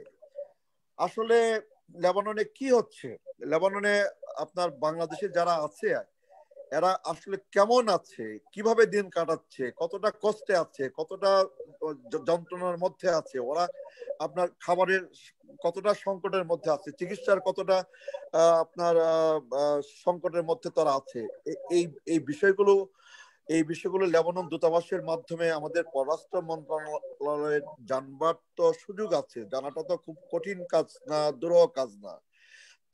পরেও কেন আপনার দিনের পর দিন, মাসের পর মাস ধরে এই লেবানন প্রবাসী যারা লেবাননে আটকা পড়ে আছেন, যারা কাজ হারিয়ে আপনার মানবেতর জীবনযাপন করছেন, যারা খাবারের অভাবে ডাস্টবিন থেকে খাবার সংগ্রহ করছেন, যারা চিকিৎসার অভাবে মৃত্যুবরণ করছেন, যাদের লাশ লেবাননের বিভিন্ন হাসপাতালে আপনার সংরক্ষিত আছে। এখন নবী নওয়াজ ভাই, আমার বক্তব্য খুব পরিষ্কার এবং বাউল ভাই আমার একটা প্রশ্ন, বাউল ভাই আমার একটা প্রশ্ন। বাউল ভাই, আমরা দেখি বাংলাদেশের অনেক রাজনৈতিক দল আছে, আপনারা বিএনপি বিশাল বড় একটা দল। আপনাদের বিএনপির আমি অনেক নেতাকে, আমাদের বিএনপির আপনাদের ভাইস চেয়ারম্যান দুদু ভাই সহ, হ্যাঁ, বিএনপির অনেক নেতৃবৃন্দকে, আবেদন ফারুক সহ অনেক নেতৃবৃন্দ, সাবেক সাংসদ, বর্তমান সাংসদ, সবাইকে নিয়ে আসছি। বামপন্থী যে দলগুলো আছে, বামপন্থী দলের আমি কমিউনিস্ট পার্টি বলেন, রাজদ বলেন, বিপ্লবী ওয়ার্কার্স পার্টি বলেন, হ্যাঁ, ওয়ার্কার্স পার্টি বলেন, অনেককে নিয়ে আসছি। আমার প্রশ্নটা হচ্ছে যে এটা সরকার তো তার অবস্থান তো যেভাবে ফাইট করতেছে, আপনারা কি করতেছেন? আপনাদের আমি তো দেখি না যে বিএনপি একটা সংবাদ সম্মেলন করে প্রবাসীদের জন্য একটা কিছু বললো, বা বামপন্থী দলগুলা যদি শুধু বামপন্থী দলগুলা বাংলাদেশে বিভিন্ন বিষয় নিয়ে রাজপথে আছে, মিছিল করতেছে, তো এই প্রবাসী কি বাংলাদেশের অংশ না? বামপন্থী দলগুলা সেই ভূমিকা নিচ্ছে না, এই ব্যাপারটা কারণটা কি একটু বলেন প্লিজ। না, এইটা দাদা আমি আপনার সাথে আমি দ্বিমত করব না যে আপনার দায়িত্বশীল রাজনৈতিক দল হিসেবে বিএনপি কিংবা আপনার অপরাপর রাজনৈতিক দলগুলোরও আপনার সোচ্চার হওয়া প্রয়োজন।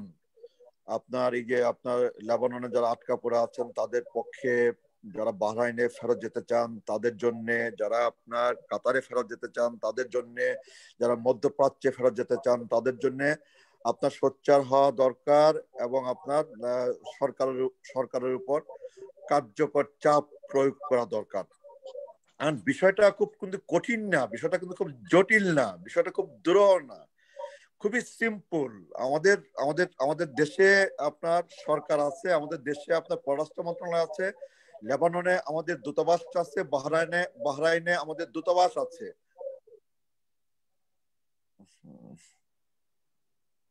ক্যামেরাটা অন করতে হবে বাউল ভাই, ক্যামেরাটা অন করতে হবে। জি। তো আমার বক্তব্য হচ্ছে আপনার লেবাননে যারা আটকা পড়ে আছে, প্রথমত হচ্ছে যে আমাদের দূতাবাসের মাধ্যমে সরকারের দায়িত্ব হচ্ছে তাদের কাছে খাবার পৌঁছে দেওয়া, যাদের চিকিৎসা দরকার তাদের চিকিৎসার ব্যবস্থা করা, এবং যারা দেশে ফেরত আসার জন্য অপেক্ষা করছে তাদেরকে আপনার কাল বিলম্ব না করে দেশে ফিরে নিয়ে আসা আপনার সরকারি খরচে।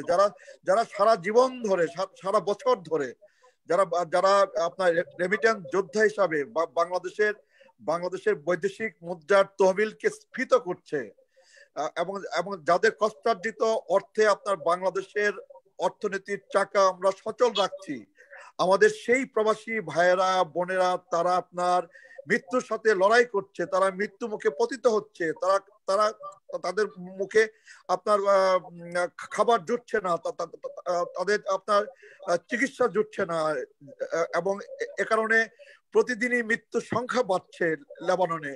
আমরা এই পরিস্থিতি স্বাধীন বাংলাদেশের জন্য লজ্জাস্কর, আমাদের সরকারের জন্য লজ্জাস্কর, আমাদের জাতির জন্য লজ্জাস্কর, আমাদের দেশের জন্য লজ্জাস্কর। এই লজ্জা থেকে, এই গ্লানি থেকে আমরা বাঁচতে চাই, মুক্তি চাই। সেই কারণে আপনার কাল বিলম্ব না করে লেবাননে যারা আটকা পড়ে আছেন তাদেরকে ফিরিয়ে নিয়ে আসা, তাদেরকে তাদের কাছে খাবার পৌঁছে দেওয়া, তাদের জন্য চিকিৎসার ব্যবস্থা করা, এইটা সরকারের জন্য বড় কঠিন কাজ না, বড় আপনার দুরূহ কাজ না। এই কাজটা সরকারকে কাল বিলম্ব না করে করতে হবে, এখনই করতে হবে। সেই সাথে দাদা, বাহরাইন ইস্যু নিয়ে আপনি তো অনেকদিন ধরে আলোচনা করছেন। আমার মাঝে মাঝে মনে হয় যে এই প্রবাস দর্পণ এই চ্যানেলটা হচ্ছে আপনার প্রবাসীদের জন্য একটি জনপ্রিয় চ্যানেল। মাঝে মাঝে মনে হয় যে আজকে প্রবাসীদের পক্ষ থেকে এবং প্রবাসীদের নিয়ে আপনার লাগাতার ভাবে কথা বলার জন্য দাদা আপনাকে প্রবাস বন্ধু খেতাব দেওয়া যায় কিনা, এইটাও আমার মাঝে মাঝে মনে হয় যে আপনি প্রবাসীদের নিয়ে যেভাবে আপনার বাহরাইন প্রবাসী, কাতার প্রবাসী, কুয়েত প্রবাসী, মধ্যপ্রাচ্য প্রবাসী, লেবানন প্রবাসীদের নিয়ে প্রতিদিন যেভাবে আপনি কথা বলে যাচ্ছেন এবং নানাজনকে সংযুক্ত করে আপনি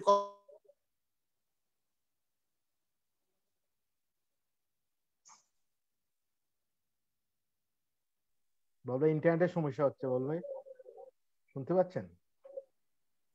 বল ভাই আবার সমস্যা হয়ে গেছে। ধন্যবাদ বল ভাই। আমরা একটু ধন্যবাদ। আমাদের আসলে ইন্টারনেটের সমস্যা হচ্ছে বল ভাই। বল ভাই কি শুনতে পাচ্ছেন? আবার উনি ইন্টারনেট সমস্যা। আমি একটু যাবো নবীনওয়াজ ভাই কাছে। নবীনওয়াজ ভাই, আসলে ব্যাপারটা আমরা কেন আমি বললাম যে শাহেদ খান উনি আওয়ামী লীগ করেন, আসলে এখানে প্রবাস দর্পণ যখন এই প্রবাসীদের নিয়ে বিভিন্নভাবে কাজ করছে তখন নানান ভাবে চক্রান্ত শুরু হয়েছে, বিভিন্ন বিরুদ্ধে চক্রান্ত শুরু হয়েছে। আপনি জানেন যে যারা লেবানন থেকে যারা আমাদের অনুষ্ঠানে সংযুক্ত আপনার হয়েছেন তাদেরকে বিভিন্ন হুমকি দেওয়া হচ্ছে, কেন যাওয়া হয় লেবাননে, তাদের বিরুদ্ধে মামলা করা হবে। তারা যে কোম্পানিতে কাজ করেন সেই কোম্পানির মালিককে লেবানন দূতাবাস ফোন করেছে, এই লোকটা দূতাবাসের বিরুদ্ধে অপপ্রচার করতেছে, দূতাবাসের বিরুদ্ধে কথা বলতেছে, তার পাসপোর্ট এনে লেবানন দূতাবাসে দিয়ে দাও, তাহলে আমরা ব্যবস্থা নেব। এইভাবে নানানভাবে অপপ্রচার করা হচ্ছে।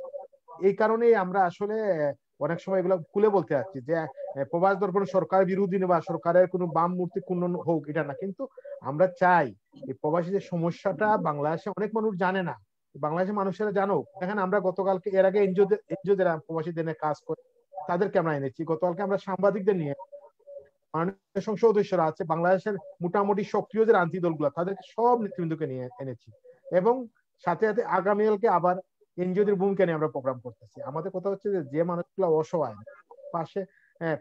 পাশে দাঁড়ানো মানুষ, যাদের কথা শোনার মানুষ নেই। গতকাল রাতে একটা ভিডিও দেখেছি, আমার চোখে দিয়ে পানি পড়ে। নবীনওয়াজ ভাই আপনি ভিডিওটা আপনাকে পাঠাবো। একজন বয়স্ক মহিলা 50 বয়স, ওনার 2টা কিডনি নষ্ট হয়ে গেছে, ওনার 3টা বাচ্চা বাংলাদেশে, ওনার কাগজ টাগজ কিছুই নাই, উনি একটা রুমে পড়ে আছেন, খাবার দাবার তো কিছুই নেই, এবং কান্না করতেছেন পৌঁছে দাও। এইসব ভিডিও দেখে আপনি কিভাবে প্রোগ্রাম করবেন না? আমি তো অন্য কিছু মাথায় আসতেছেন, আমি রাতে ঘুমাতে পারি না এদের কষ্টগুলা দেখে। আর তাই আমরা প্রবাস দর্পণে এই কষ্টগুলো তুলে ধরার জন্য আমরা নিয়মিত প্রোগ্রাম গুলা করি। নবীনওয়াজ ভাই, বাউল ভাই বক্তব্য কি বলবেন? আমি একটু বলি দাদা, আমার শাহেদ ভাই বোধহয় কষ্ট পাবে, কারণ আমার আওয়ামী লীগের নেতা আর উপদেষ্টা আরো অভিজ্ঞ মানুষ, মুরব্বী মানুষ সব মিলিয়ে এমন ভাবে মাঝখানে আমাকে থামিয়ে দিলেন, আমি শাহেদ ভাই আসলে আগুন ধরাই দিলাম কিন্তু নিভাতে পারলাম না। এটা শাহেদ ভাই সুযোগ পাইলে বোধহয় আমার বলে কিনা, আবার এখানে কমেন্টস করছে কেউ আমার বিরুদ্ধে, এটা তো আমার শেষ করতে দেননি, এই জন্যই আমার একটু লস হয়ে যাচ্ছে। আমি উত্তরটা আগে দেই।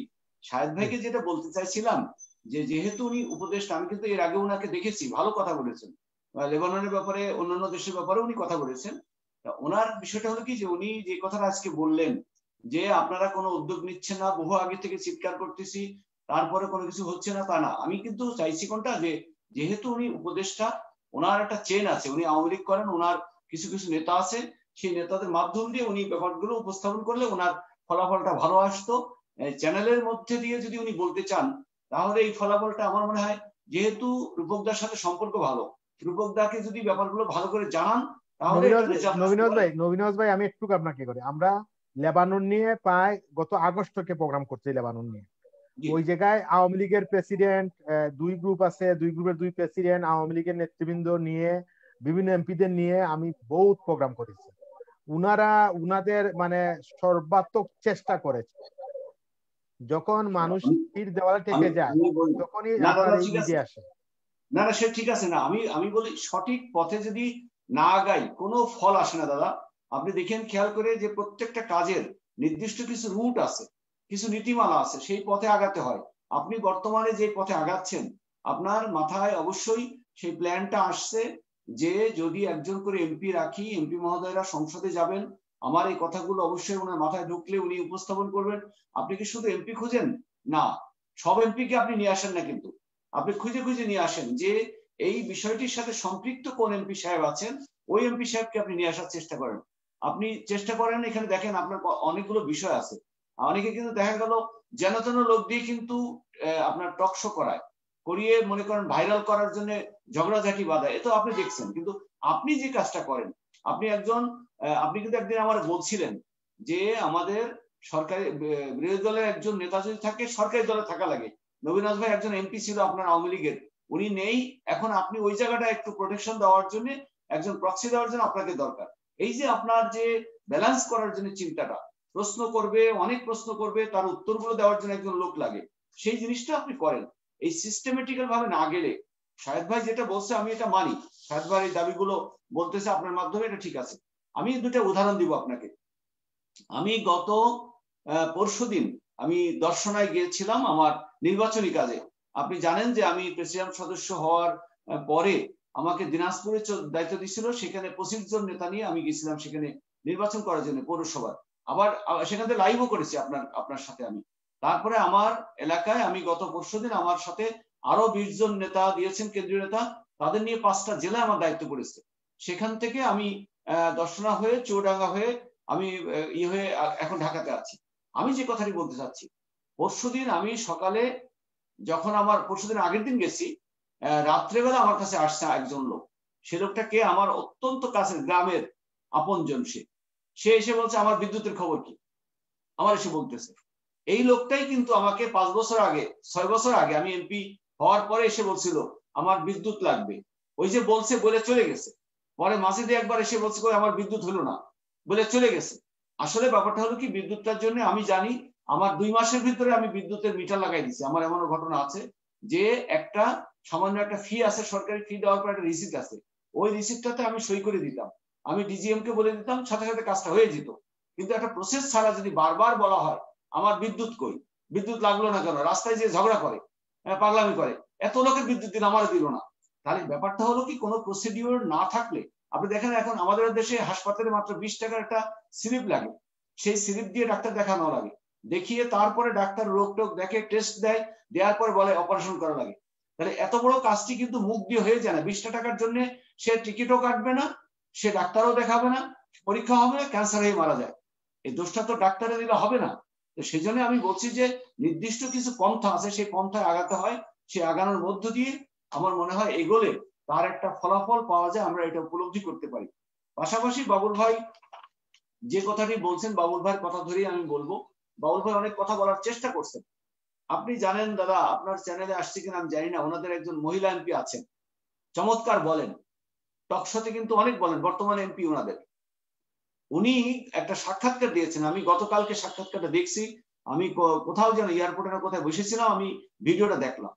তো ভিডিওটা দেখে দেখলাম ওনাকে প্রশ্ন করছে সাংবাদিক যে আপনি আন্দোলনে আপনাকে দেখি না কেন।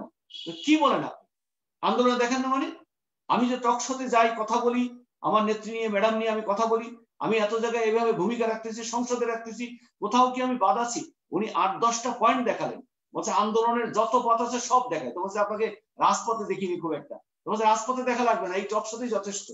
তাহলে আমি বলবো যে কথাটি, যে টকশোতে যদি আন্দোলন সংগ্রাম হয়, তাহলে আপনি রূপকদা যেটা বাবুল ভাইকে প্রশ্ন করলেন যে আপনারা বিরোধী দল ভূমিকা নিচ্ছেন না কেন, আপনারা কেন এই যে প্রবাসীদের সাথে আন্দোলনটা যদি করতেন, তাহলে সরকারের কোনো কিন্তু তেমন ভূমিকা নিয়ে যে সরকার আপনাদের উপরে আক্রমণ করতে পারতো, এটা কিন্তু সুযোগ ছিল না। কেননা এই প্রবাসীদের ব্যাপারে সারা বাংলাদেশ না সারা পৃথিবী জানে যে প্রবাসীরা কি অবস্থাতে আছে। তো সেই জন্যই বলবো যে আসলে সবাই ভুলে গেছে আন্দোলনের যে কায়দা কৌশল, কোন সময় আন্দোলনটা করা লাগবে, দ্রব্যমূল্যের দাম বাড়বে সেই সময় আন্দোলন করবে না, অসময়ে করবে। কোন সময় দেখা গেল সামনে একটা ইস্যু পাইছে সেটা নিয়ে একেবারে সরকারকে ফেলে দিতে চায়। তো যাই হোক, আমাদের দেশের বিরোধী দলে যারা আছেন, বাবুল ভাইরা আছেন, আসলে আন্দোলনের যে পন্থা, যে সিস্টেম, যেই নিয়মে করলে, একটা কথা আছে সময়ের 1 ফোঁট অসময়ের 10 ফোঁট, আসলে সেই কাজটি ওনারা করতে পারেন না। ওনাদের সিদ্ধান্তহীনতার কারণে ওনারা কিন্তু সেই কাজটি পারে না বলেই প্রবাসীরাও বিপদে আছে, বাংলাদেশের বিভিন্ন রকমের এত তারা বিপদে আছে, কিন্তু বিরোধী দলের কাছ থেকে কিন্তু সেই ধরনের কোনো ভূমিকা পাওয়া যাচ্ছে না। সেই জন্য বলবো বাবুল ভাইরাও কিন্তু বিভিন্ন সময় সরকারের কানে পানি দিয়ে, যদি সরকার বলতে যেটা বোঝাচ্ছি মন্ত্রী মহোদয়, সচিব মহোদয় যারা দায়িত্ব পালন করেন, তাদের কানে পানি দিলে আমার কাছে মনে হয় প্রবাসীরা এত চিৎকার করা লাগবে না। আর কিছু পন্থা আছে, যেহেতু বিরোধী দলে, আমি আরেকটু বলি দাদা, যেহেতু বিরোধী দলে ওনাদের 5-6 জন এমপি আছেন, বাবুল ভাই সহ যারা আছেন, এরকম আন্দোলনের পাশাপাশি যদি ওই এমপি মহোদয়রা, আপনি ফখরুল ইমাম সাহেব তো স্বাভাবিকভাবে সমঝোতা করে জোটের মাধ্যমে, মহাজোটের, আওয়ামী লীগের মহাজোটের একজন, কিন্তু বিএনপি সরাসরি যেখানে আছে সংসদে, বিএনপির 5 জন নেতা যদি প্রবাস দর্পণের এখান থেকে তথ্যপত্র নিয়ে যদি ভূমিকা রাখেন খুব সিরিয়াসলি, আমি মনে করি এই কাজগুলো অতি দ্রুত এগিয়ে যেতে পারে এবং সহজে সমাধান হতে পারে। কিন্তু করবেন না কেন জানেন? এগুলো জিয়ে রাখবেন বিরোধী দল, কারণ আন্দোলন করার পথ খুঁজবেন। প্রবাসীরা মাঠে নেমে যাক, 2-4টা লাশ পড়ুক, তারপরে আরো কিছু হোক, হলে এটার আন্দোলন আবার জমবে ভালো। এই কারণে কিনা আমি জানি না, আমি আজকের এই আপনার প্রবাস দর্পণ দিয়ে বলতে চাই, মুস্তাফিজুর রহমান বাবুল ভাইকে আমি বলে দিতে চাই, আপনার দলের যারা এমপি মহোদয় আছেন, আপনি কালকেই দরকার হলে ওনাদেরকে বলেন যে এই প্রবাসীদের উদ্দেশ্যে সংসদে আপনারা প্রত্যেকে একটা একটা করে পয়েন্ট, একটা একটা করে বিধি আপনারা উত্থাপন করেন, করে প্রবাসীদের সমস্যাটা সমাধান করে দেবেন। এই বিরোধী দল যেহেতু 5 জন 7 জন হোক, ওনারা কিন্তু অত্যন্ত সিরিয়াস সরকারের বিরুদ্ধে, সংসদে বলুক না, অনেক কথা বলেন, কিন্তু প্রবাসীদের ব্যাপারে ওনারা যদি বলেন, অবশ্যই সরকার উদ্যোগ নিয়ে এটা সমাধান করা সম্ভব। ধন্যবাদ। আমি মনে হয় ব্যাপারটা বুঝাতে পেরেছি। যে নবীন আবার আসবো, আমি একটু যাবো, আমাদের সাথে আছেন মাননীয় সংসদ সদস্য, জাতীয় পার্টির যুগ্ম মহাসচিব রাগি আল মাই সাদের সাথ, আমাদের মাননীয় এমপি মহোদয়। সাদ ভাই একটু আনমিউট করতে হবে। সাদ ভাই একটু, আমরা যে কথাগুলা বলছিলাম, যে বিশেষ করে প্রবাসীদের নিয়ে যদি আমাদের মাননীয় বিরোধী দল নেত্রী যদি একটু কথা বলেন, এবার একটু আপনি যদি চেষ্টা করেন, এবং আমরা জানি আপনি খুব আন্তরিক, বিশেষ করে আমাদের প্রতিটা অনুষ্ঠানে থাকেন আপনি, সব আমাদের অনুষ্ঠানগুলো মাননীয় বিরোধী দল নেত্রী উনি দেখেন আমাদের অনুষ্ঠানগুলা, এবং উনি বিভিন্ন তথ্য জানেন, তারপর আপনি যদি তথ্য সহযোগিতা করেন। আর সাথে সাথে আজকের এই সমসাময়িক বাংলাদেশ নিয়ে কথা বলতেছি, আর মূলত আজকে প্রবাসী নিয়ে যে বিষয় উঠে এসেছে, কি বলবেন আপনি সাদ ভাই? ধন্যবাদ এবং আসসালামু আলাইকুম, আদাব, প্রবাস দর্পণ হোস্ট এবং যারা গেস্ট এখানে আছেন, যারা অনলাইন ভিউ করছেন, সবাইকে আসসালামু আলাইকুম এবং আদাব। আপনারা জানেন যে আমি আপনাদের এই প্রোগ্রামে আমি আসতে খুব পছন্দ করি, এবং শুধু পছন্দ করি না, বলি কেন, আমিও এক সময় বিদেশে ছিলাম, এজন্য আমি আপনাদের সাথে একই আমিও কষ্ট পেয়েছি আপনাদের কষ্ট শুনে। এখন আমি চেষ্টা করব আপনাদের বিরোধী দলের নেত্রী বেগম রওশন এরশাদ, আমার মা, উনাকে দিয়ে আপনাদের কষ্টটা যদি সমাধান করা যায়, আমি ওনাকে এটা প্রস্তাব দিব ওনাকে। উনি তো এটা এই ভিডিওগুলো উনি সবসময় উনি দেখেন, যখন স্পেশালি আমি অথবা অন্য পার্টির এমপিরা যখন আসেন, তখন উনি প্রোগ্রামটা দেখতে পছন্দ করেন। উনি সময় হলে কোনো এক সময় এই প্রোগ্রামে গেস্ট হিসেবে আসবেন ইনশাআল্লাহ।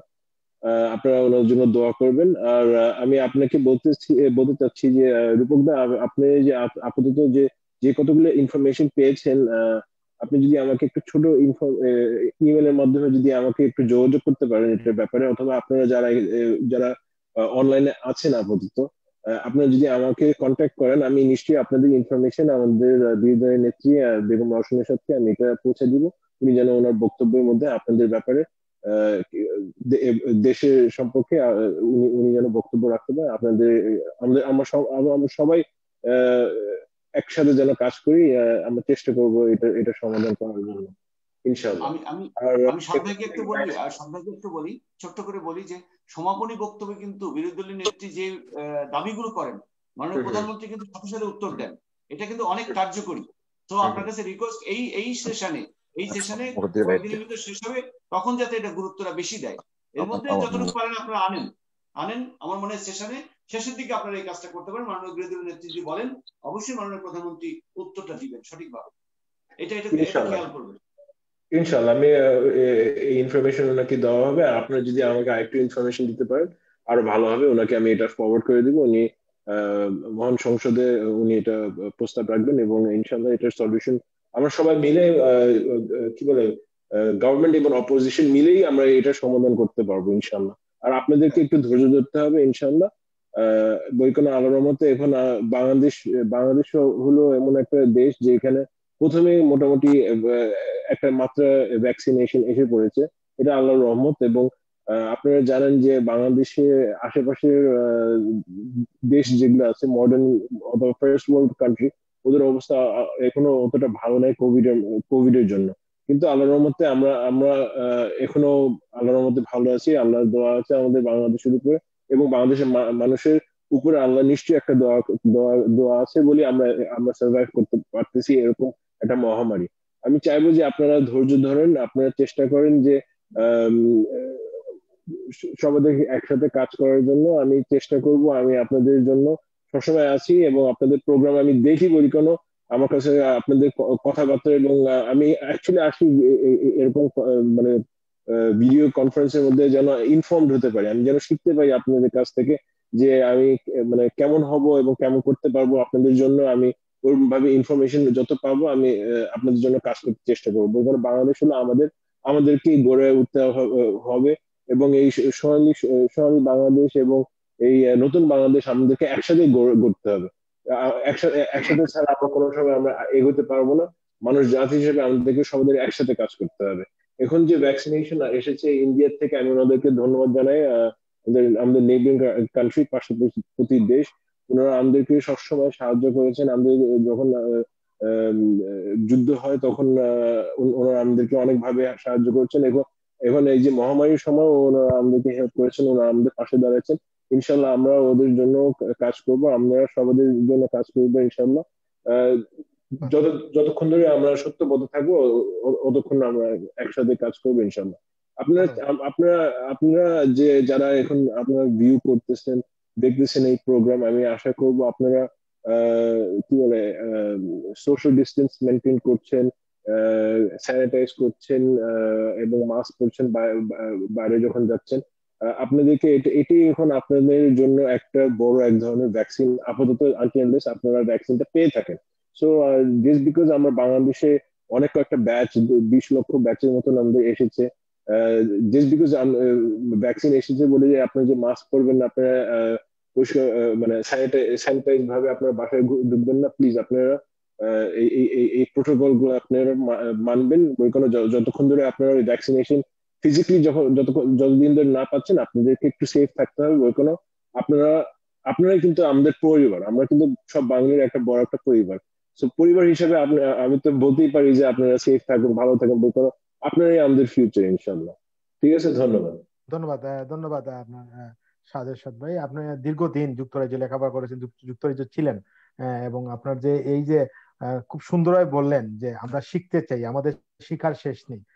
এই কথাগুলো হচ্ছে কি, আমাদের দেশের যদি আমরা সব রাজনীতিবিদরা যদি ঐক্যবদ্ধ হবে দেশের জন্য কাজ করি, তাহলে বাংলাদেশ আরো অনেক দূরে এগিয়ে যেত। তারপরে আমরা আশা করি ঐক্যর সুর, মানুষের শিকার শেষ নেই, শিকার সুর জানার শেষ নেই, জানার এই কথাগুলা আরো বেশি বলা উচিত। এই জন্য আপনাকে ধন্যবাদ জানাচ্ছি। এবং আমি জানি আপনি ইংল্যান্ডে ছিলেন দীর্ঘদিন, ইংল্যান্ডের রাজনীতি দেখেছেন, সেই রাজনীতি কিছু বাংলাদেশে পড়বে আশা করি। আমি যাব, আমাদের সাথে আছেন চট্টগ্রাম ব্যুরো প্রধান শাহরিয়ার হাসান। শাহরিয়ার ভাই অনেক দর্শক অনেক কমেন্টস করেছেন এবং আপনার মতামত একটু সংক্ষিপ্ত করবো আমরা দ্বিতীয় পর্যায়ে, কারণ 1 ঘন্টা 15 মিনিট হয়ে গেছে, আমরা আরো 25 মিনিট শেষ করতে চাই। জি, ধন্যবাদ আপনাকে। আজকে অনেক কমেন্টস এসেছে, বিশেষ করে প্রবাসীরা। আজকে আমরা একটা বিষয় হয়ে গেছে, প্রবাস দর্পণ এখন যদি অন্য কোনো অনুষ্ঠানে করে, অন্য কোনো সাবজেক্টের উপর, তখনও প্রবাসীরা কিন্তু আমাদেরকে ফলো করে। তারা ভাবেন, তারা আশা করেন যে তাদের বিষয়ে এক দুটো কথা অন্তত বলা হবে। তারা কোথাও কোনো পথ না পেয়ে সর্বশেষে এতটা নির্ভরশীল হয়ে পড়েছে, বাকিটা আল্লাহ তাদেরকে দয়া করবেন। তারাই লিখেছেন তার দুঃখ কষ্টের কথা, এবং আজকে দেখা গেল একটু ব্যতিক্রম যে তাদের অনেকেই কিন্তু আমাদের আজকের আলোচকদেরকে ধন্যবাদ জানিয়েছেন, শুভেচ্ছা জানিয়েছেন, কৃতজ্ঞতা জানিয়েছেন, এবং আমাদেরকেও। তার মানে তারা কিছুটা আশ্বস্ত হওয়ার পথে আছেন বলে বিশ্বাস করি, এবং সেটাই যেন সত্য হয়, আশ্বস্ত হওয়ার বিষয়টাই যেন একটা পরিণতি লাভ করে। তো খুব বেশি বলার নেই। শাহেদ খান লেবানন থেকে বলেছেন, এবং মোহাম্মদ স্বপন যিনি বাহরাইন থেকে কথা বলেছেন, আপনারা শুনেছেন, কোনো আপডেটের প্রয়োজন আছে বলে আমি মনে করি না। মুস্তাফিজুর রহমান বাবুল, যিনি বাংলাদেশ জাতীয়তাবাদী দলের একজন প্রভাবশালী নেতা, তিনি কথা বলেছেন নবীন নেওয়াজ, সাবেক সংসদ সদস্য, প্রেসিডিয়াম সদস্য আওয়ামী লীগের, তিনিও বিশদ বলেছেন কথা। আমরা শুনতে পেয়েছি গুরুত্বপূর্ণ কিছু কথা আমাদের মাননীয় সংসদ সদস্য রাহেগির আল মাহি এরশাদ মহোদয়ের কাছ থেকে। তো পুনরাবৃত্তি করছেন এই জন্য যে সময় আর কিল না করি। তো এখানে দুটো বিষয় বেরিয়ে এসেছে আজকে দুটো বিষয় বেরিয়ে এসেছে। সবসময় কিছু না কিছু সমাধানের পথের দিকে আমরা যাই, এবং আমরা আশা করি আল্লাহর রহমতে আমরা সফল হতে পারবো। যে আমরা বলতে আমাদের দেশ, আমাদের সরকার, আমরা জাতি হিসাবে আমরা সফল হতে পারবো। আমাদের দুঃখ দুর্দশা যে মানুষগুলো আছে তাদেরকে দুঃখ থেকে দুর্দশা উত্তরণ ঘটাতে পারবো। একটা বিষয় খুব ভালো বলেছেন, আমি নবীন ভাইকে কৃতজ্ঞতা জানাই এই জন্যই, এটা আমি জানি বলেই বলছি যে তিনি অনুষ্ঠান থাকাকালীনও যিনি মাননীয় সংসদ সদস্য কিংবা অন্যান্য নেতা যারা থাকেন তাদেরকে উনি বিশেষভাবে দিক নির্দেশনা ঠিক বলবো না, তিনি পরামর্শটা এইভাবে দেন, পিন পয়েন্ট ধরে যে কোথায় কাজ করলে, কোথায় বললে, কিভাবে বললে, কার কাছে বললে বিষয়টা এগিয়ে নেওয়া যায়। যেহেতু তিনি বর্তমানে সংসদ সদস্য নন, আমি আশা করি আল্লাহ রহমতে তিনি নিশ্চয়ই আগামীতে সংসদ সদস্য আসবেন। সেই সীমাবদ্ধতার কারণে হয়তোবা তিনি অন্যদের উপর এই বিষয়টাকে আপনার দায়িত্ব দেওয়ার বিষয়ে একটু গুরুত্ব দিয়ে থাকেন, এবং তিনি নিজে তার মতো করে যেটা বললেন যে গতকাল মাননীয় মন্ত্রী মহোদয়ের সঙ্গে নাকি আজকে কথা বললেন এক জায়গায় বসে, তো সেটি তিনি করছেন। এই যে তার মতো করে আমাদের মহিলা সংসদ সদস্য যিনি আছেন, আমি নামটা বলে গেছিলাম, লুৎফা নাকি যেন, লুৎফা রহমান ডালিয়া নাকি যেন ভদ্রমহিলার নাম, তিনিও অত্যন্ত মানবিকভাবে ভেতর থেকে কাজ করছেন, অর্থাৎ মানবিক দায়িত্ব নিয়ে কাজ করছেন, শুধু এমপি হিসাবে নয়। তারপর ফখরুল ইমাম ভাই আছেন, তারপর খুব চমৎকার করে কথা বলে গেলেন আমাদের মাননীয় সংসদ পাটোয়ারি সাহেব, যিনি ককাসের চেয়ারম্যান সম্ভবত। তো এই ধরনের আমরা অনেকগুলো সাপোর্ট এই 10-15 দিনের মধ্যে সাপোর্ট তোমরা পেতে শুরু করেছি। আরো আছেন যাদের নাম বলিনি, দুঃখিত, ক্ষমা করবেন আমাকে। তো আজকে যেটা বেরিয়ে এসছে, আমি ঠিক নবীন নেওয়াজ ভাই প্রসঙ্গটি এনেছেন, আমি সেটাকে খুব সমর্থন করে বলছি। মোস্তফা রহমান বাবুল ভাইকে আমি দৃষ্টি আকর্ষণ করি এটাই যে হ্যাঁ, আপনারা একটা বৃহৎ রাজনৈতিক দল, এবং আপনাদের সংসদ সদস্যরা কিন্তু পার্লামেন্টে আছেন। এই জায়গায় এটা খুব গুরুত্বপূর্ণ একটা কথা আমাদের নবীন নেওয়াজ ভাই একটু বললেন যে আপনি যদি আপনার সংসদ সদস্যদেরকে এই বিষয়গুলো সম্পর্কে একটু অবহিত করেন, এবং তাদেরকে যদি বলেন যে এই সংসদ চলাকালীন সময়, অর্থাৎ আমরা কথাটা এইভাবে বলতে চাই যে দেখুন, সরকারের দলের সংসদ সদস্যরা কথা বলছেন, আগেও বলেছেন সংসদে প্রবাসীদেরকে নিয়ে, সামনে আগামীতে বলবেন। আমাদের মাননীয় সংসদ সদস্য আমাদেরকে আশ্বস্ত করেছেন, যিনি বিরোধী দলীয় নেত্রী, মাননীয় বিরোধী দলীয় নেত্রীর মাধ্যমে বিষয়টাকে আর চমৎকারভাবে উপস্থাপন করেন। তিনি যেহেতু বিরোধী দলীয় নেত্রী, তার কথা গুরুত্ব আরো বেশি থাকবে, তিনি বলবেন। তাহলে আমরা সংসদে বিরোধী দলকে পেলাম, সংসদে সরকারি দলকে পেলাম, এবং বিরোধী রাজনৈতিক দল বিএনপির কোন সংসদ সদস্য যদি সেখানে কথা বলেন, তাহলে আমরা ত্রিমুখী, অর্থাৎ প্রতিটা রাজনৈতিক দলের যারা সংসদ আছেন তাদের পক্ষ থেকে কথাটা বলা হলো। এখন একই কথা যখন বিভিন্ন রাজনৈতিক দলের প্ল্যাটফর্ম থেকে বলা হবে, তখন নিশ্চয়ই মাননীয় প্রধানমন্ত্রী অনুধাবন করতে সক্ষম হবেন যে এটি অত্যন্ত গুরুত্বপূর্ণ একটা বিষয়, না তো প্রত্যেককে কেন বিষয়টা নিয়ে কথা বলে।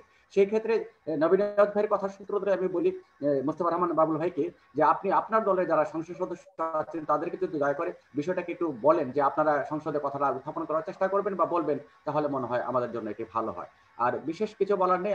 আমি একটু আশাবাদী হতে চেষ্টা করছি এখন, এবং আশাবাদী বটে, কারণ কাজটা যখন শুরু করেছে আর যখন আমাদের নীতি নির্ধারকরা বিষয়টি নিয়ে কাজ করছেন, তাহলে আশা করি আমাদের বাহরাইন, লেবানন, কাতার প্রবাসীদের দুঃখ মোচনের একটা সময় সম্ভবত সামনে অপেক্ষা করছে, এবং বিদেশের বিভিন্ন পত্র পত্রিকায় বিষয়টি নিয়ে খবর হচ্ছে। শুনলাম লেবাননের দূতাবাস মানবিক সাহায্য সহযোগিতার বিষয় নিয়ে এগিয়ে এসছে। এগুলো আমাদের জন্য অত্যন্ত সুখবর, অত্যন্ত ভালো লাগে, প্রশান্তি লাগে ভিতরে, যে আমাদের দুঃখী কষ্ট মানুষগুলোর জন্য হ্যাঁ চারপাশে মানুষ আছে, তারা কাজ করছে, কথা বলছে। এই বিষয়টা আমাদের খুব ভালো লাগে। আগামী তো এই ধরনেরই শুভ সুন্দর আপনার এই ধরনের উদ্যোগগুলো আরো সামনে এগিয়ে আসুক, আমাদের নেতৃবৃন্দ আরো সিরিয়াস হবেন, আরো সফলতার সাথে আমরা এগিয়ে যেতে পারবো, এই আশাই করি। ধন্যবাদ সবাইকে। ধন্যবাদ শাহরিয়ার ভাই। আমি এই পর্যায়ে শাহরিয়ার ভাইয়ের কথার সাথে একটু তাল মিলিয়ে একটু বলে ফেলি, আপনি যেমন ভয় পান রূপকদা আপনার চ্যানেলে কাকে নিয়ে আসবেন আর তার সাথে ফাইটিং এ কারে নিয়ে আসবেন, আপনি কিন্তু ভাবেন, চিন্তা করেন।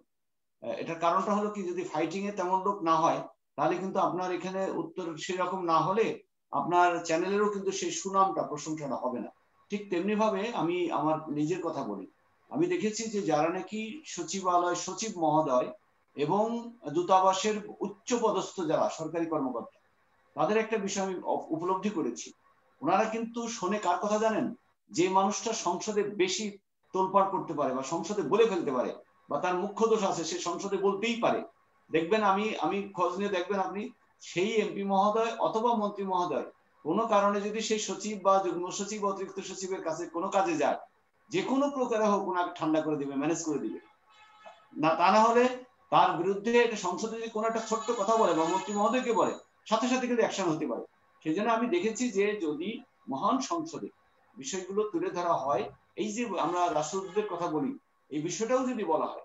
আর আমি কেন বলেছি যে আমি দেখেছি মাননীয় বিরোধী দলীয় নেত্রী বেগম রওশন এরশাদ, উনি কিন্তু, আমি আগে কিন্তু জানতাম না ওনার ব্যাপারে, উনি সংসদে যখন কথা বলেন আসলে খুব গুছিয়ে বলেন এবং পয়েন্ট তথ্যপত্র নিয়ে উনি কথা বলেন। সেজন্যই যে আমি সাদ ভাইকে বলি যে উনি যেহেতু ওনার মা, উনি কিন্তু মানবিক, কিন্তু মাননীয় বিরোধী দলীয় নেত্রী উনি কিন্তু অত্যন্ত মানবিক। আমি ওনারও কিছু বিষয় জানতাম। ওনাকে যদি এই বিশেষ করে এই সেশনের শেষের দিকে যদি উত্থাপন করে মাননীয় প্রধানমন্ত্রীর সামনে, এটা যেমন হবে। আর বিশেষ করে বিরোধী দলে যারা আছে তারা যদি পয়েন্ট বলে, যেটা শাহরের ভাই বললেন, আমার বেশি বলা লাগবে না, শাহরের ভাই কথাটাই ঠিক, যদি বিরোধী দলের সবাই মিলে সম্মিলিতভাবে যদি এই ব্যাপারটা তুলে ধরে, সমাধান একটা হয়ে যাবে। অনেক দূর এগিয়ে গিয়েছে কিন্তু আমরা এই যে আলোচনা। নৈনাজ ভাই আপনার কাছে আমরা লাস্ট, নৈনাজ ভাই আমি একটা কথা বলতে চাচ্ছি, যেটা হচ্ছে আমি আমি চেষ্টা করেছিলাম যে মাননীয় বিরোধী দল নেত্রীকে আমাদের একটা অনুষ্ঠানে রাখার জন্য। তো আমি সাত ভাইকে অনুরোধ করবো, আসলে আরো 3 থেকে 4 দিন সংসদ চলবে, এর ভিতরে যদি মাননীয় বিরোধী দল নেত্রী যদি একদিন যদি থাকে, এবং আমরা যে বিভিন্ন দেশের একজন প্রবাসী রাখলাম, তাদের কথাগুলো যদি শুনেন, উনি নিজে যদি শুনেন, সংসদ যাবে বলতে পারবেন। হ্যাঁ, আর আমরা হয়তো লিখে দিলে একটা জিনিস যে কতটুকু একটা ব্যাপার কিন্তু আছে, কতটুকু সত্য। অনেক সাংসদ কিন্তু অনেকেই বলছিলেন, অনেকে লেখা পাঠিয়েছে, কিন্তু ওনারা একটু বিব্রতকর অবস্থা বলেন, যেমন কিছু কথা আছে খুব বিব্রতকর অবস্থা, ভিক্ষা করছে, আত্মহত্যা করছে। হ্যাঁ, এটা কিন্তু আমাদের কথা না, এখানে যারা আসছে লেবানন প্রবাসী তারা বলছে। এখন সাংসদ, জি জি, আমরা কোনো মন্ত্রী মহোদয়কে দেখলে আমার মনে মনে প্রিপারেশন নেই, প্রস্তুতি নেই যে আমার কোন কাজটা জানি আছে মন্ত্রী মহোদয়ের কাছে। কিন্তু আমি ব্যক্তিগতভাবে আপনার এই চ্যানেলে আসার কারণে প্রবাসীদের এই যে কান্না, প্রবাসীদের কথা, একজন মহিলা একদিন যে কথাগুলো বললো আমার বুকের ভিতরে গেঁথে গেছে। কিন্তু এই আপনার এই 2-3টা অনুষ্ঠানে এটা দেখার কারণে প্রবাসীদের ব্যাপারটি এমন ভাবে আসছে, আমি যাকে পাই ওই সম্পৃক্ত যারা, বিশেষ করে মন্ত্রণালয়ের সাথে সম্পৃক্ত বা স্থায়ী কমিটির যারা সদস্য আছেন, স্থায়ী কমিটির সদস্যরা কিন্তু অনেক ভূমিকা রাখতে পারে। তো সেই কারণে আমি যেখানে সুযোগ পাই সেখানেই কিন্তু কথাটা বলার চেষ্টা করি। আপনাদের আসতেছি আমরা অনুষ্ঠান এই পর্যায়ে আমরা আশা করবো 1 মিনিট বা 2 মিনিট করে বলবেন আমাদের যারা আছেন। যাবো শাহেদ খান, আমাদের লেবানন প্রবাসী। শাহেদ ভাই একটু সংক্ষিপ্ত বলতে হবে। ধন্যবাদ রূপকদা। আমি আগে যেভাবে কথা বলেছি, আমাদের এমপি মহোদয় মুরব্বী ওনারা আছেন, যদিও আমার কথাটা হয়তো আপনি অন্য দৃষ্টিতে দেখছেন, আসলে সেটা না। আমি লেবাননে দীর্ঘদিন যাবত আছি, এই লেবানন প্রবাসীর 90% আমাকে চিনে। তাদের এখন দুঃখের কথা, একটা কথা বলে আমাকে প্রশ্ন করে যে আপনি আমাদের মমতাময়ী মায়ের দলের একজন লোক, তা আপনি আমাদের এই সমস্যার সমাধান করেন না কেন? আজকে আসলে দুঃখ লাগে এই জন্য যে মাননীয় প্রধানমন্ত্রী শেখ হাসিনা, উনি যে এত মমতাময়ী, ওনার কানে যদি কথাটা যায় উনি অন্যদিকে তাকাবেন না, উনি সাথে সাথে লেবাননকে ফোকাস করবেন, কিন্তু কথাটা আজ পর্যন্ত ওনার কাছে পৌঁছায় নাই। যার দরুন আমরা কিছু কিছু ব্যক্তি হেয় হইতেছি, আমাদের দলের মানুষদের বদনাম হইতেছে। আসলে আমরা তো কিছু করার নাই, আমরা এখানে চিৎকার করে যাচ্ছি। আপনারা যদি মনে কষ্ট পেয়ে থাকেন আমাকে ক্ষমা সুন্দর দৃষ্টিতে দেখবেন। আর আমার আরেকটা পরিচয় আপনাদেরকে দেই নাই, দিলে আপনারা বলবেন যে আপনি ওইখানে কি করতেছেন। মাননীয় প্রেসিডেন্ট এরশাদের আমলে যখন প্রধানমন্ত্রী ছিলেন মিজানুর রহমান চৌধুরী মরহুম, আল্লাহ ওনাকে ব্যস্ত নসিব করুক, আমি ওনার নাতি, আজকে পরিচয় দিলাম। আমি কিন্তু লেবাননের বুকে কখনো পরিচয় দেই না। আমি একজন মুজিব আদর্শবাদী, আমি মুজিবের আদর্শ ধারণ করে চলতেছি। আমি যদি অন্যরকম ভাবে চলতাম তাহলে আমার এতদিন বিদেশ করা লাগতো না। আমি সৎভাবে কামাই করতেছি, সৎভাবে চলতেছি। সেই জন্য এখানকার যে পরিস্থিতি সত্যিকার অর্থে খুবই খারাপ, খুবই খারাপ, যেটা বলার বাইরে। আপনি ক্ষমা সুন্দর দৃষ্টিতে দেখবেন। আপনি আমার কথাটা হয়তো আমি রূপকদা জানে এখানে বিরোধী দলীয় অনেক নেতারা আসে, আমি কিন্তু আঘাত করে কাউকে কথা বলি না। আপনি কিন্তু আমার দলের বিধায়, আপনি আদর্শের মানুষ বিধায় কিন্তু আপনাকে আমি দাবি করি যে আপনি যাতে কালাম না হন, আপনি যে ব্যক্তি, আপনি যে আন্তরিকতা দেখাচ্ছেন, ওনারা কি দুইজনই কথা বলবেন নাকি? এই জন্য বলা। জি নবীন ভাই, আসলে একটু আমরা সংক্ষিপ্ত করবো, কারণ আমি জানি যে বাউল ভাই ঘরের বাইরে দাঁড়িয়ে প্রোগ্রাম করতেছেন, কারণ হচ্ছে কি ঘরের ভিতরে ইন্টারনেটের সমস্যা, উঠোনে দাঁড়িয়ে আছেন। আচ্ছা, আমি বলে শেষ রাস্তার পাশে করতেছি। দাঁড়িয়ে, দাদা রাস্তার পাশে আমি বুঝতে পারছি, আপনার সাহেব একটু সংক্ষিপ্ত করেন প্লিজ। জি, আমার এইটুকুই কথা। না আমরা ধন্যবাদ সাহেব ভাই। আমি কেন আজকে পোল্ট্রি পরিসরে আমি একটু বলি, যেটা হচ্ছে আমাদের এই প্রোগ্রামে লেবাননে আওয়ামী লীগের সভাপতি ছিলেন, সাবেক সাধারণ সম্পাদক ছিলেন, অনেকেই ছিলেন আওয়ামী লীগের।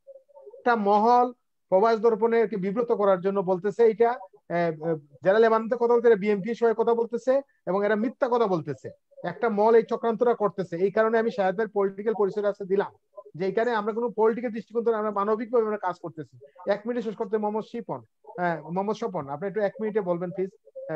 আমরা আসলে একটু যাবো, আমাদের বাউল হয়ে গেছে, একটু আনমিট করতে হবে। জি, আপনি একটু বলেন যে কি করা উচিত বলে মনে করেন সরকারের। ধন্যবাদ ভাই আমাকে সুযোগ করে দেওয়ার জন্য। আমি মনে করি বাহারানি প্রবাসী হাজার প্রবাসী ভাইরা যে আটকাল, তারা কিন্তু একটু দূরে বলেন, আমরা শোনা যাচ্ছে না। এই লোকগুলো কিন্তু ইচ্ছাকৃত ভাবে করে নাই। দুনিয়ার ভিতরে একটা করোনা মহামারী ভাইরাস দেখা দিছে, যার কারণে দেশে গিয়ে বিলাই না থাকার কারণে কিন্তু তাদের ভিসার মেয়াদ গুলো শেষ হয়ে যায়, যার কারণে তারা দেশে আটকা পড়ে যায়। তো আমি মনে করি এই লোকগুলা যদি বিদেশের বাড়ি আসতে পারে, তাদের যাদের একটু গুরুত্বের মাধ্যমে এই দেশের সরকারের সাথে আলাপ আলোচনা করে তারা যেভাবে অতি তাড়াতাড়ি ঢুকতে পারে বাহারাইনে, সেই উদ্যোগ নেওয়া উচিত। আমি বাহারানি প্রবাসী ধন্যবাদ। জি ধন্যবাদ আপনাকে। আমি যাব, আমাদের সাথে আছেন বিএনপির কেন্দ্রীয় কমিটির সম্পাদক সাবেক ছাত্র নেতা মুস্তাফিজুর বাউল ভাই। বাউল ভাই, আপনার কি পরামর্শ রয়েছে যে এই যে বিশেষ করে প্রবাসী আজকে আসলে অন্য বিষয় নিয়ে আলোচনাই হলো না, আপনার পরামর্শ করেন। পরামর্শ খুবই সিম্পল দাদা। আসলে লেবাননে আসলে কি হচ্ছে, নবী নওয়াজ ভাই যে আপনার শাহেদ খান ভাইয়ের উপর খেপে গেলেন, খেপে যাওয়ার তো আমি কোনো কারণ দেখি না। যে লেবাননে যদি সত্যি যদি একটা মানবিক বিপর্যয়ের মধ্যে প্রবাসী বাংলাদেশিরা পড়ে থাকেন, তাহলে সেই মানবিক বিপর্যয়ের পাশে বাংলাদেশ সরকারকে তো দাঁড়াতে হবে, সর্বশক্তি নিয়ে দাঁড়াতে হবে। এখন কবে সংসদ অধিবেশন বসবে, আমরা সংসদ অধিবেশনের জন্য অপেক্ষা করলাম, কবে সংসদ অধিবেশনে এমপিরা আলোচনা উত্থাপন করবেন, কবে সংসদ অধিবেশনে বিরোধী দলের নেত্রী উনি আলোচনা উত্থাপন করবেন, এবং তারপর আপনার সংসদ নেত্রীর গোচরে আসবে, তারপর ব্যবস্থা গ্রহণ করা হবে। এইটা তো দাদা খুব মানে ভালো আলোচনা না। আমার বক্তব্য হচ্ছে এইটা একটা পররাষ্ট্র মন্ত্রণালয় আছে আমাদের, এবং লেবাননে একটা দূতাবাস আমাদের আছে। লেবানন দূতাবাসের মাধ্যমে পররাষ্ট্র মন্ত্রণালয় নিশ্চয় জানে অথবা জানতে হবে যে লেবাননে বাংলা, এটা জানবার পরে বুঝবার পরে আমাদের সরকারকে তড়িৎ ব্যবস্থা গ্রহণ করতে হবে। কেন আজকে বিরোধী দলকে বলতে হবে, সংসদে বলতে হবে? বিরোধী দল রাস্তায় না বললে, সংসদের ভেতরে বিরোধী দল না বললে, বিরোধী দলের নেত্রী না বললে পরে সংসদ নেত্রীর গোচরে আসবে না। সংসদ নেত্রীর গোচরে না আসলে পরে আমাদের পররাষ্ট্র মন্ত্রণালয় ব্যবস্থা নেবে না। পররাষ্ট্র মন্ত্রণালয় ব্যবস্থা না নিলে পরে আমাদের দূতাবাস ব্যবস্থা নেবে না। এইসব আমরা শুনতে চাই না। আমরা শুনতে চাই যে আপনার কাল বিলম্ব না করে আমাদের সরকার দূতাবাসের মাধ্যমে খাদ্যের ব্যবস্থা করবে, দূতাবাসের মাধ্যমে চিকিৎসার ব্যবস্থা করবে, এবং বিশেষ বিমানের ব্যবস্থা করে যারা দেশে ফেরত আসতে চান তাদেরকে দেশে ফিরিয়ে নিয়ে আসবে। এটাই আমরা দেখতে চাই।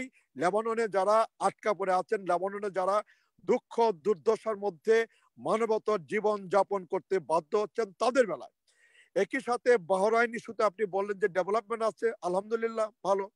আমরা দেখতে চাই যে কবে বাংলাদেশ থেকে বাহরাইন প্রবাসী যারা বাংলাদেশে আটকা পড়ে আছেন তারা বাহরাইনে নিজ নিজ কর্মস্থলে ফিরে যাওয়ার সুযোগ পাবেন, সেইটা আমরা দেখার অপেক্ষা রাখলাম। আসলে এইসব ইস্যু নিয়ে, লেবানন ইস্যু নিয়ে, মানবিক বিপর্যয় ইস্যু নিয়ে, দুঃখ দুর্দশা নিয়ে, আপনার বাহরাইনের আপনার আটকে পড়া প্রবাসীদের নিয়ে, কুয়েতের আটকে পড়া প্রবাসীদের নিয়ে, মধ্যপ্রাচ্যের আটকে পড়া প্রবাসীদের নিয়ে বাংলাদেশে কোনো সস্তা রাজনীতি করা উচিত আমি এইটা কখনই মনে করি না।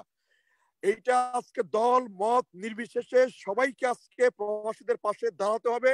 লেবাননের যে বিপর্যয়ের মধ্যে আমাদের বাংলাদেশি ভাই বোনেরা আছে, সেই বিপর্যয়ের পাশে গিয়ে দাঁড়াতে হবে। এবং সরকারের জন্য এটা বড় কঠিন কাজ না, এটা দুঃসাধ্য কোনো আপনার কাজ না। সরকারকে সিদ্ধান্ত নিয়ে তড়িৎ আপনার লেবাননে আটকে পড়া আমার ভাই বোনদের পাশে গিয়ে খাবার নিয়ে, চিকিৎসা নিয়ে দাঁড়াতে হবে এবং তাদেরকে দেশে ফিরিয়ে আনার জন্য কার্যকর ব্যবস্থা গ্রহণ করতে হবে।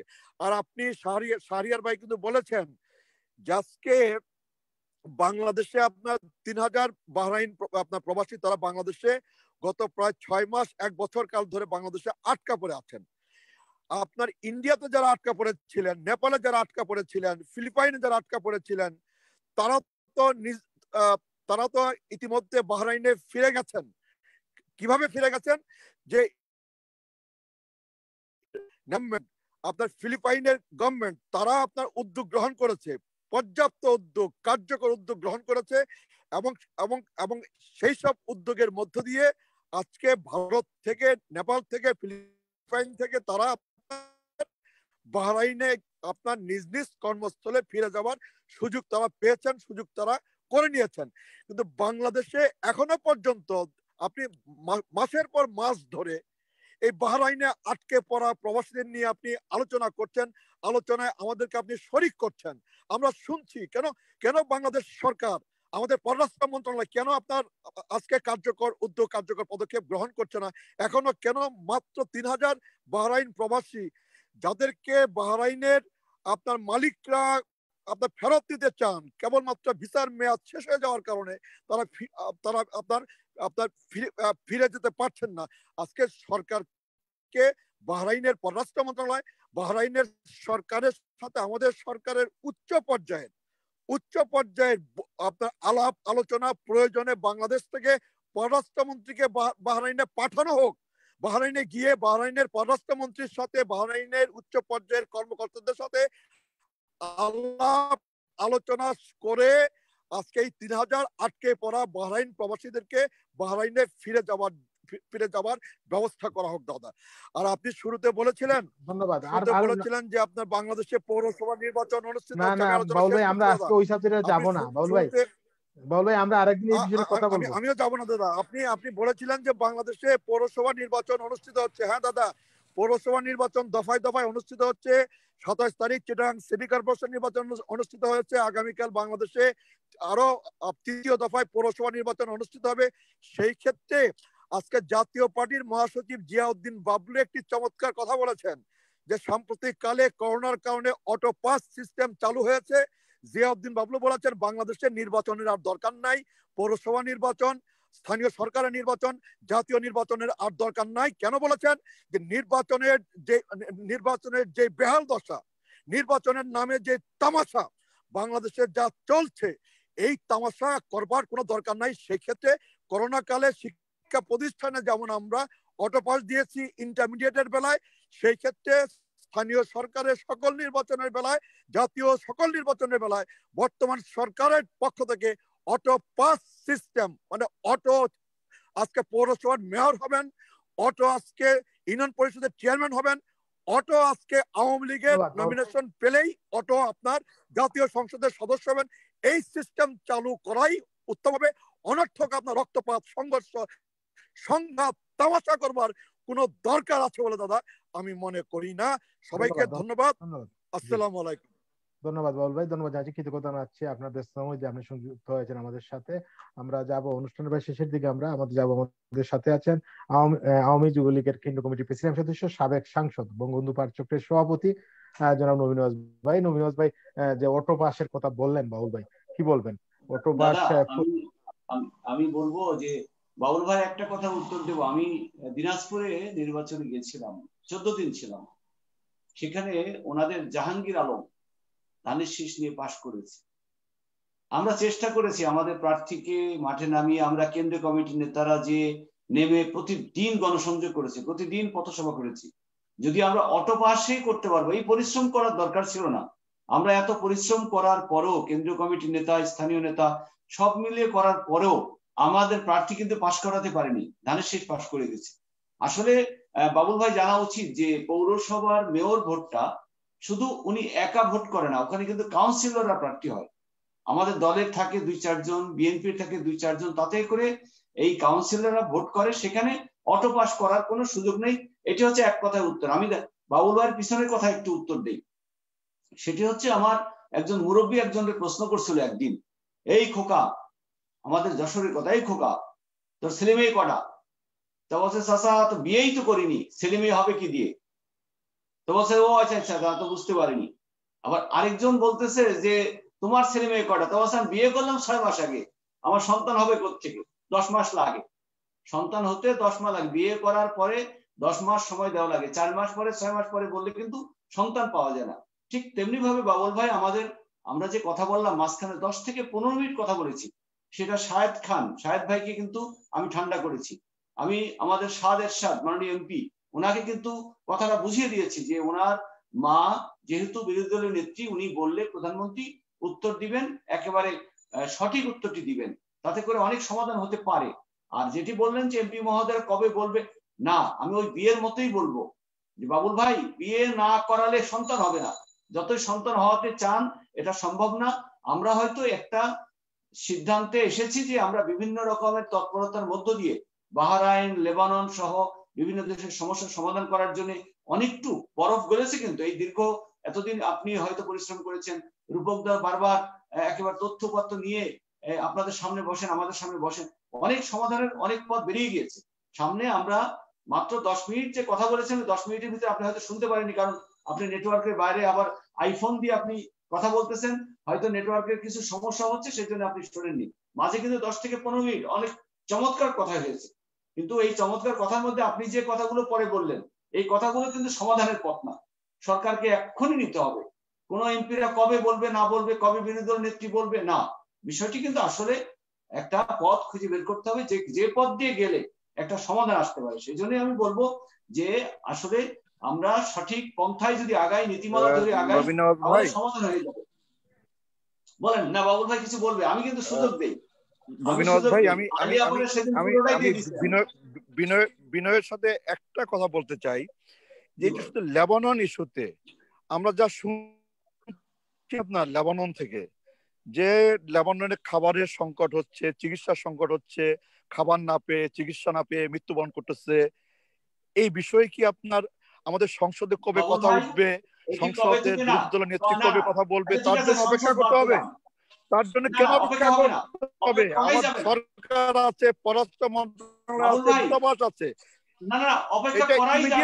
ইমিডিয়েটলি আপনার ব্যবস্থা নিতে হবে, এর কোনো বিকল্প নাই। নবীন ভাই রাইট। আমার উত্তর দেন তো, আপনি আমার প্রশ্ন করবো, উত্তর দিবেন। আপনি কবে থেকে লেবাননের সমস্যা বলেন তো, কবে থেকে? নবীন ভাই অনেক দিন থেকে শুনছি, অনেক দিন থেকে শুনছি যে আমি তো প্রশ্ন করছি দাদা, কবে থেকে সমস্যাটি? নবীন ভাই আমরা আসলে না আমি বলি দাদা, নবীন ভাই আমরা নবীন ভাই আমরা আজকে শুনছি। নবীন ভাই, লেবাননের সমস্যা আমরা আজকে শুনলাম, এখন শুনলাম, তা আগামীকাল কি প্রয়োজনীয় ব্যবস্থা নেওয়া যায় না? আগামীকাল অসুবিধা আছে? আমরা কোথায় নিব? আপনারা সরকারে আছেন, আপনাদের পররাষ্ট্র মন্ত্রণালয় আছে, দূতাবাস আছে, আপনারা দূতাবাসের সাথে যোগাযোগ করে আগামীকালই কিন্তু প্রয়োজনীয় ব্যবস্থা কিন্তু গ্রহণ করা সম্ভব একটা সরকারের পক্ষে। এমন কোনো কঠিন কাজ না, এটা এমন কোনো দুরূহ কাজ না। কালকেই লেবাননের সাথে যোগাযোগ করতে হবে, ধন্যবাদ। আমি একটু এইটা আমি বিনয়ের সাথে বলতে চাই, এই বাউল ভাই ধন্যবাদ। আমি চাই না আমাদের অনুষ্ঠানে, নবীন ভাই আমি একটু আপনাদের দৃষ্টি আকর্ষণ করছি, আমরা চাই না আমরা এই অনুষ্ঠানে আমরা বিতর্কটা করতে। নবীন ভাই, বাউল ভাই, আপনারা দুইজনই ছাত্র রাজনীতি থেকে দীর্ঘ আজকে এই অবস্থায় আছেন। আসছেন আজকে। আমাদের দর্শকরা কিন্তু আপনাদের তাকিয়ে থাকে, আপনারা বিতর্ক করলে জিনিসটা হবে কি কারো কথা শোনা যাচ্ছে না, এতে আরো অনেকে আমি বলি অন্যরকম ধারণা বাবুল দিবে। ভাই এই কারণে আমি বাবুল ভাইয়ের কথাটাই বিতর্ক না বলছি। করে জি নবীন ভাই বলেন। বাবুল ভাই যেটা বলছেন, বাবুল ভাই যেটা বলছেন যে এটা তৎক্ষণাৎ কেন ব্যবস্থা না, আমরা অতীতে বাবুল ভাই জানে যে আমরা এরশাদ বিরোধী আন্দোলনের পরেও কিন্তু অনেক আন্দোলন হয়েছে। দ্রব্যমূল্যের দাম বাড়লে সাথে সাথে কিন্তু আমরা বাজেটের পর আমরা র্যালি বের করেছি, আমরা ব্যানার নিয়ে রাস্তায় দাঁড়িয়ে গিয়েছি। এই যে প্রবাসীদের ব্যাপারে বিরোধী দলের নেতৃবৃন্দ যদি ব্যানার নিয়ে দাঁড়িয়ে যায়, যদি কোনো উচ্ছৃঙ্খলতা না হয়, তাহলে সরকারের সাধ্য আছে পুলিশ দিয়ে বাধা দেওয়ার। দেখ না, ব্যানার নিয়ে একদিন দাঁড়িয়ে গেলে মিডিয়াতে চলে আসবে। আমি বলতে চাচ্ছি যে বিরোধী দলের এই আন্দোলনের সাথে শরিক হওয়া উচিত। প্রবাসীরা কোথায়? লেবানন থেকে একজন সাহেব ভাই, উনি চ্যানেলে বারবার বলতেছেন, এই চ্যানেলে বারবার বাবুল ভাই আসতেছেন, তাহলে ওনারা কেন উদ্যোগ নিয়ে নেতৃবৃন্দ একসাথে মিডিয়াকে ডেকে একটা জায়গায় দাঁড়িয়ে যায় না? চ্যানেলে চলে আসুক, এটা হাইলাইট হোক। বিরোধী দল যখন যায় চ্যানেলগুলো কিভাবে ছুটে যায় আপনি বলেন, আন্দোলনটা হয় কিনা বলেন। তো সেই কাজটা বাবুল ভাইরা করতে পারে। আমি বিনীতভাবে অনুরোধ করব বাবুল ভাই এই বিষয়টা নিয়ে আপনারা তৎক্ষণাৎ যান, মিডিয়াতে আসবে, সরকার অবশ্যই সরকার উদ্যোগ নিবে। এটা বাংলাদেশের কালচার, কিন্তু বিরোধী দল বলতে হয়, না বললে এটা আন্দোলন সফল হয় না। এটা আপনারা করেন, বিনীতভাবে অনুরোধ করব এজ এ বিরোধী দল হিসেবে। আপনি এমপিদের কথা বলতে এমপিরা বলতে পারবেন না কেন? সংসদে বেশি লাগে, আগামীকাল পরশু দিন পরের দিন সংসদ আছে, অবশ্যই পয়েন্ট অফ অর্ডারের কথা বলতে পারেন, 71 বিরুদ্ধে তুলতে পারেন, যে কোনো পয়েন্টে ওনার কথা বলতে পারেন, বলতে পারবেন না কেন? আর আপনি বলছেন আজকে যে কথা বলতেছেন যে কবে এমপি আসবে, কবে বলবে, না এরকম করতে করতে 1 মাস পরেও বলা হবে না, সংসদ অধিবেশন শেষ হয়ে যাবে, লাভ নাই। আমি কিন্তু বলেছি যে বিরোধী দলের নেত্রী যদি সংসদে তোলেন, অবশ্যই এটার সেশনটার কিন্তু একটা শেষ আছে, শেষের দিন কিন্তু বক্তব্য থাকে, প্রায় আধা ঘন্টা 1 ঘন্টা বক্তব্য দেন। সেই বক্তব্যের মধ্যে যদি একাধিক পয়েন্ট তোলে, অবশ্যই প্রধানমন্ত্রী উত্তর দিতে বাধ্য। আমি নিজের চোখে দেখেছি, আমি সংসদে দেখেছি, এটার কিন্তু রেজাল্ট আসে। সেই কাজটা করেন বাবুল ভাই, আমি বিতর্ক করবো না। ধন্যবাদ। ধন্যবাদ নবীন ভাই, ধন্যবাদ বাবুল ভাই। আমি যাবো আমাদের অনুষ্ঠানের শেষ পর্যায়ে। রূপকদা এক লাইনে একটা কথা বলতে চাই যে লেবাননে আর মানে আর কতজন আমার প্রবাসী ভাই বোনকে মৃত্যুবরণ করলে পরে আপনার বাংলাদেশ সরকারের পক্ষ থেকে আমাদের পররাষ্ট্র মন্ত্রণালয় হয়ে আমাদের দূতাবাস আপনার তাদেরকে বাঁচানোর জন্য আপনার তাদের পাশে গিয়ে দাঁড়াবে। আমরা বিরোধী দল আপনার রাস্তায় ব্যানার নিয়ে দাঁড়াচ্ছি না বলে, কিংবা সংসদ অধিবেশন হচ্ছে না বলে, সংসদে বিরোধী দলের এমপিরা কথা বলছে না বলে, সংসদে বিরোধী দলের নেত্রী আপনার কথা তুলছে না বলে, আপনি যে এটা আমার মত বললাম, তা চলতেই আমি থাকবে। এটা আমার মত বললাম, এটা কিন্তু সরকারের কথা বলছি না, সরকার উদ্যোগ নিচ্ছে এটা বলছি না, আমার কথা বললাম আমি। এই ইস্যুতে সরকারি দল বিরোধী দল আমি এটা বাস বিচার করবার দরকার নাই। এটা এমন একটা ইস্যু যেটা আপনার একটা মানবিক ইস্যু।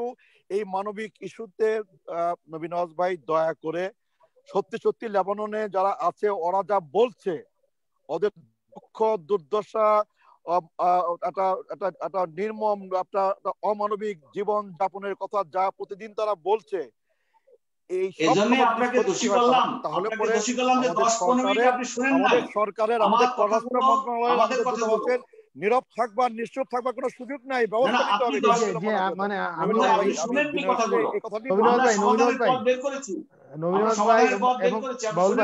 মানে এই ব্যাপারটা আমি একটু বলি, যেটা হচ্ছে আমরা হয়তো আমাদের পররাষ্ট্র মন্ত্রণালয়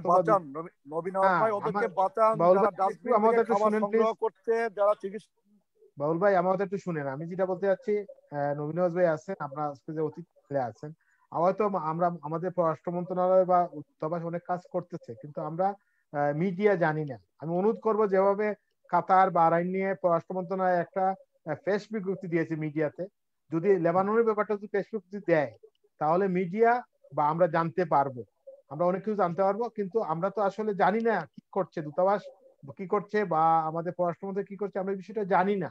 এবং আমরা যদি না জেনে এখান থেকে যদি আমরা অনেকটা বিতর্ক করি, আমি আজকে লেবানন দূতাবাসের এক কর্মকর্তাকে ফোন দিছিলাম, বলছি যে আপনারা একজন থাকেন অনুষ্ঠানে, হ্যাঁ, উনি বলতেন মনে হয় সম্ভব হবে না। হ্যাঁ, যদি ওনারা দশে কেউ থাকতেন বা আমাদের যদি থাকতেন, তাহলে জানতে পারতাম কি হচ্ছে। আমরা কিন্তু জানি না। এবং আমরা যেটা জানি যে প্রবাসীদের নিয়ে বিশেষ করে মাননীয় প্রধানমন্ত্রী খুবই আন্তরিক। মাননীয় প্রধানমন্ত্রী প্রবাসীদের নিয়ে খুব আন্তরিক। এর প্রমাণ হচ্ছে যে এই কোভিডের সময় ইউরোপের বিভিন্ন দেশে কোভিডের সময় প্রণোদনা দেওয়া হয়েছে প্রবাসীদেরকে, যারা প্রবাসীদের অবস্থা খারাপ তাদের প্রণোদনা দেওয়া হয়েছে। হ্যাঁ, এটা কিন্তু বাংলাদেশের ইতিহাসে প্রথম যে একটা দুর্যোগ। লেবাননে যারা আটকা পড়ে আছে ওদের জন্য কি প্রণোদনার ব্যবস্থা করা যায় না? ওদেরকে কি খাবারের যোগান দেওয়া যায় না? ওদেরকে কি চিকিৎসার ব্যবস্থা করা যায় না? ওদেরকে কি আপনার বাংলাদেশে ফেরত আনা যায় না? বলবে আমি একটু বলি, কেন বলছি না, আমি যেটা বলতে চাচ্ছি যে আমরা যদি সরকারকে যদি একতরফা দোষী, আমরা জানি না স্বরাষ্ট্রমন্ত্রী কি করছে, সরকার কি করছে জানি না, আমরা যেটা করি থাকি, আমি বলতেছি যে গত কোভিডের শুরুতে সারা পৃথিবীতে যেসব মানুষ খারাপ অবস্থায় ছিল, দাদা দায়িত্ব সরকারের। লেবাননে আপনাকে আমি সময় দিতে পারছি না বল ভাই, আমার কথা একটু আমার শেষ করতে হবে।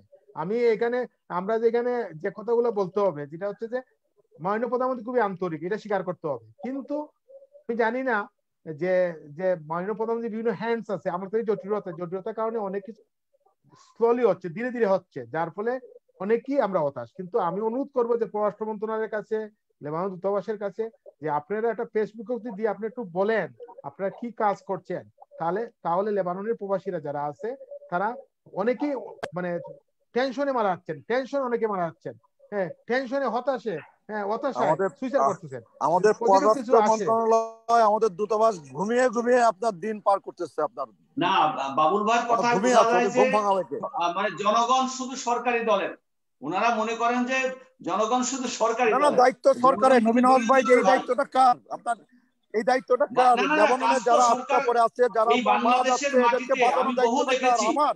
আমি কি লেবাননে গিয়ে ওদের পাশে গিয়ে দাঁড়াবো? আমার সুযোগ আছে? আমার দূতাবাস কি জন্য, আমার দূতাবাস কি করছে, ওরা কি করছে? আমার দূতাবাস কেন রিপোর্ট করতেছে না? আমার দূতাবাস কেন রিপোর্ট করতেছে না লেবাননে এই বিপর্যয়ের মধ্যে বাংলাদেশিরা পড়ে আছে? আজকে লেবাননে বাংলাদেশিরা বিপর্যয়ের মধ্যে পড়ে আছে, আমার দূতাবাস কেন বলছে না? আপনার বিরোধী দলের এমপি সময় দেয় না, এমপিদের বলতে হবে স্পিকার কেন? সময় দেয়, সেই সময় লেবাননে আমার দূতাবাস কি করছে? সংসদে বলবে না কথাটা, লেবাননে ধরবে না। বাংলাদেশ দূতাবাস কি করছে? ওরা কি করছে লেবাননে? কথা তুলছে কবে বলেন? ধন্যবাদ ভাই, বাউল ভাই আপনাকে আমি ধন্যবাদ। আমি আজ সময় দিতে পারছি না, দুঃখজনক। আমি একটা জিনিস বলতে চাই যে আমরা এখানে আওয়ামী লীগ, বিএনপি, বিশেষ করে প্রবাসীরা, আমরা প্রবাস দর্পণ পক্ষ থেকে আমরা বিএনপির ফার্স্ট 6 জন সাংসদ আছেন, আমরা তাদের সাথে যোগাযোগ করেছিলাম। মাননীয় সংসদ সদস্য মোহাম্মদ আরুন, যিনি বিএনপি সাংসদ, ইনি আমাদের এই অনুষ্ঠানে এর আগে এসেছিলেন। আমরা প্রবাসীদের কথা বলার জন্য উনাকে বারবার যোগাযোগ করেছি, হ্যাঁ, কিন্তু উনি খুব ব্যস্ততা দেখিয়ে উনি আসেন নাই। আমি অনুরোধ থাকবো, আমি যেটা হচ্ছে যে এখানে আওয়ামী লীগ, বিএনপি না, আমাদের যারা সাংসদ আছেন সবাই যদি, সরকার যে দায়িত্ব নিচ্ছে সরকারের ব্যাপারটা বলা হচ্ছে, আমার কথা হচ্ছে যে সাথে সাথে সব দল, আমি বামপন্থী দলগুলো তাদের ভূমিকা নিয়ে আমি হতাশা ব্যক্ত করতেছি। কারণ আমাদের অনুষ্ঠানে এসে অনেকেই কমিটমেন্ট করছেন যে আমরা আপনাদের নিয়ে কাজ করব, কিন্তু তাদের সেই অ্যাক্টিভিটিসটা আমরা বাইরে দেখি নাই। এই টক শোটাই শেষ এই পর্যন্ত। এখন সরকার কি করতে, সরকারের দায়িত্ব, সরকার তার জবাবদিহিতা করবে, কিন্তু আমরা যাদেরকে আনি, যারা বিরোধী দল আছেন, বামপন্থী দল আছেন, বিএনপি আছেন, আপনাদের 5 জন সংসদ তো একজন সংসদ তুলে ধরেন নাই। এই কথাগুলো কিন্তু একজন সংসদ তুলে ধরেন নাই। এটা কিন্তু আমরা কেন বলছি কথাটা, হ্যাঁ, এটা বিএনপি অনেক বিষয়ে কথা বলে সংসদে, আমি প্রতিদিন দেখি, যখন আপনার আলোচনা হয় আমি প্রতিদিন দেখি যে এই প্রবাসীদের নিয়ে কথা বলেন, কিন্তু অনেক বিষয় নিয়ে কথা বলেন। কিন্তু 1,25,00,000 প্রবাসী বা 1,30,00,000 প্রবাসী যে একটা যে মানুষ, এরা যে বাংলাদেশি, আমি জানি না আমাদের দেশের আন্তরিকতা এরা কিভাবে দেখে। আমি দুঃখিত আসলে এটা বলতে হচ্ছে এই কারণ হচ্ছে যে আমাদের প্রোগ্রামে এসে অনেকেই কমিটমেন্ট করে দেন যে হ্যাঁ আমরা করব, কিন্তু সেটা আমরা দেখি না। ধন্যবাদ। আমি যাবো, আমাদের সাথে আছেন জাতীয় পার্টির যুগ্ম মহাসচিব এবং মাননীয় সংসদ সদস্য রাঘবে আল মাই সাদেশাদ ভাই, অনুষ্ঠান শেষ পর্যায়ে কি বলবেন প্লিজ?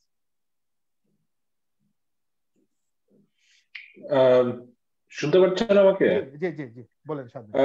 বেশি কিছু বলার নাই এখন, শুধু আমি বলতে চাইবো যে ধন্যবাদ প্রবাস দর্পণ আমাকে এই অনুষ্ঠানে আনার জন্য। আপনাদের কাছ থেকে অনেক ইনফরমেশন পাচ্ছি এবং অনেক কিছু শেখা হচ্ছে আমার, এবং নিশ্চয়ই আমার আম্মুকে, আপনাদের বিরোধী দলের নেত্রীকে আমি এগুলো ইনফর্ম করব আপনাদের সমস্যার ব্যাপারে। ইনশাল্লাহ উনি চেষ্টা করবেন এটা পার্লামেন্টে বলার জন্য।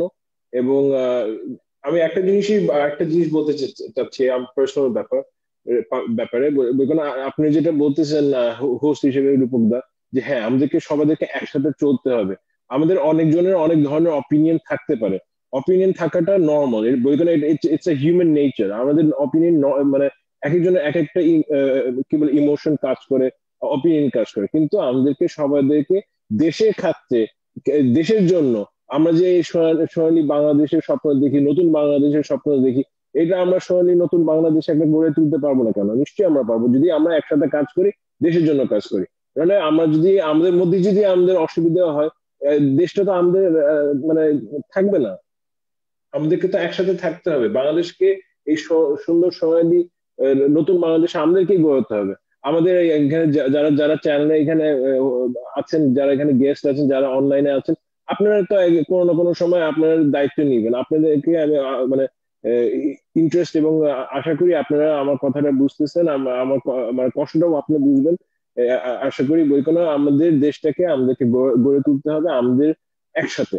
এখন আমরা কথাবার্তা মেবি আমরা মাঝে সাথে ভুল করে একটু হার্টফুল কথা বলে ফেলি, পলিটিক্স এ একটু হয় এটা সাধারণত, কিন্তু অল ইজ ফেয়ার। আমি বলবো আপনারা যদি কোনো সময় কোনো খারাপ কথা বলে থাকেন অথবা কেউ কাউকে যদি কষ্ট বলে থাকে, আমি আপনাদের কাছ থেকে আমি ক্ষমা প্রার্থী। বইগুলো আমরা সবাই অ্যাকচুয়ালি এরকম কথাবার্তা শুনলে কিন্তু আমরা সবাই অ্যাকচুয়ালি নর্মালি ইমোশনাল হয়ে যায়। নিশ্চয়ই আমাদের ভাই বোন আমাদের বিদেশে আছে, আমাদের এখানে অনেকেই তো ভাই বোন বাংলাদেশে আছে, আমার বোন বিদেশে আছে, আমাদের আত্মীয় স্বজন অনেকেই অনেক দেশে আছে। হ্যাঁ নিশ্চয়ই অন্যদের জন্য চিন্তা ভাবনা হয়। যখনই আমি দর্পণে আসি আমার আমার ওদের কথা মনে পড়ে। আপনারা তো আমাদের আত্মীয়, আমার আত্মীয়দের জন্য তো নিশ্চয়ই মন খারাপ করবে এবং এখন চাইবে যে আমাদের আত্মীয় স্বজন মা বাবা তাদের সাথে আমরা কোনো না কোনো সময় দেখা সাক্ষাৎ করি।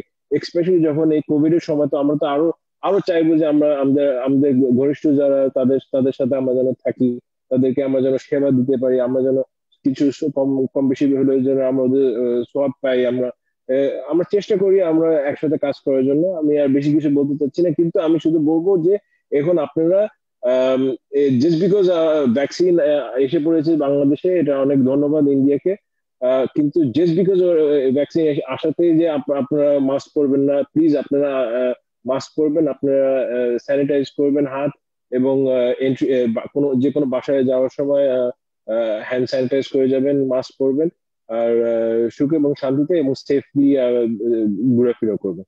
এটাই আমি কামনা করি। আসসালামু আলাইকুম এবং আদাব সবাইকে। ধন্যবাদ। ধন্যবাদ সাদ ভাই। আমরা অনুষ্ঠান শেষ করছি। আগামীকাল অনুষ্ঠান দেখার অনুরোধ জানাচ্ছি। আগামীকাল আমরা মধ্যপ্রাচ্যের প্রবাসীদের সমস্যা ও উন্নয়ন সংস্থার ভূমিকা বিষয়ে আলোচনা করব।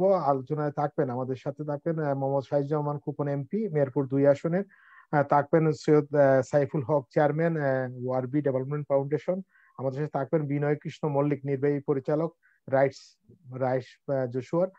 আমি সবাইকে আগামীকালকে অনুষ্ঠানে দেখার আমন্ত্রণ জানাচ্ছি, এবং সাথে থাকবেন মধ্যপ্রাচ্যের বিভিন্ন দেশের প্রবাসীরা, যাদের কষ্টের কথা ওনারা বলবেন অনুষ্ঠানে।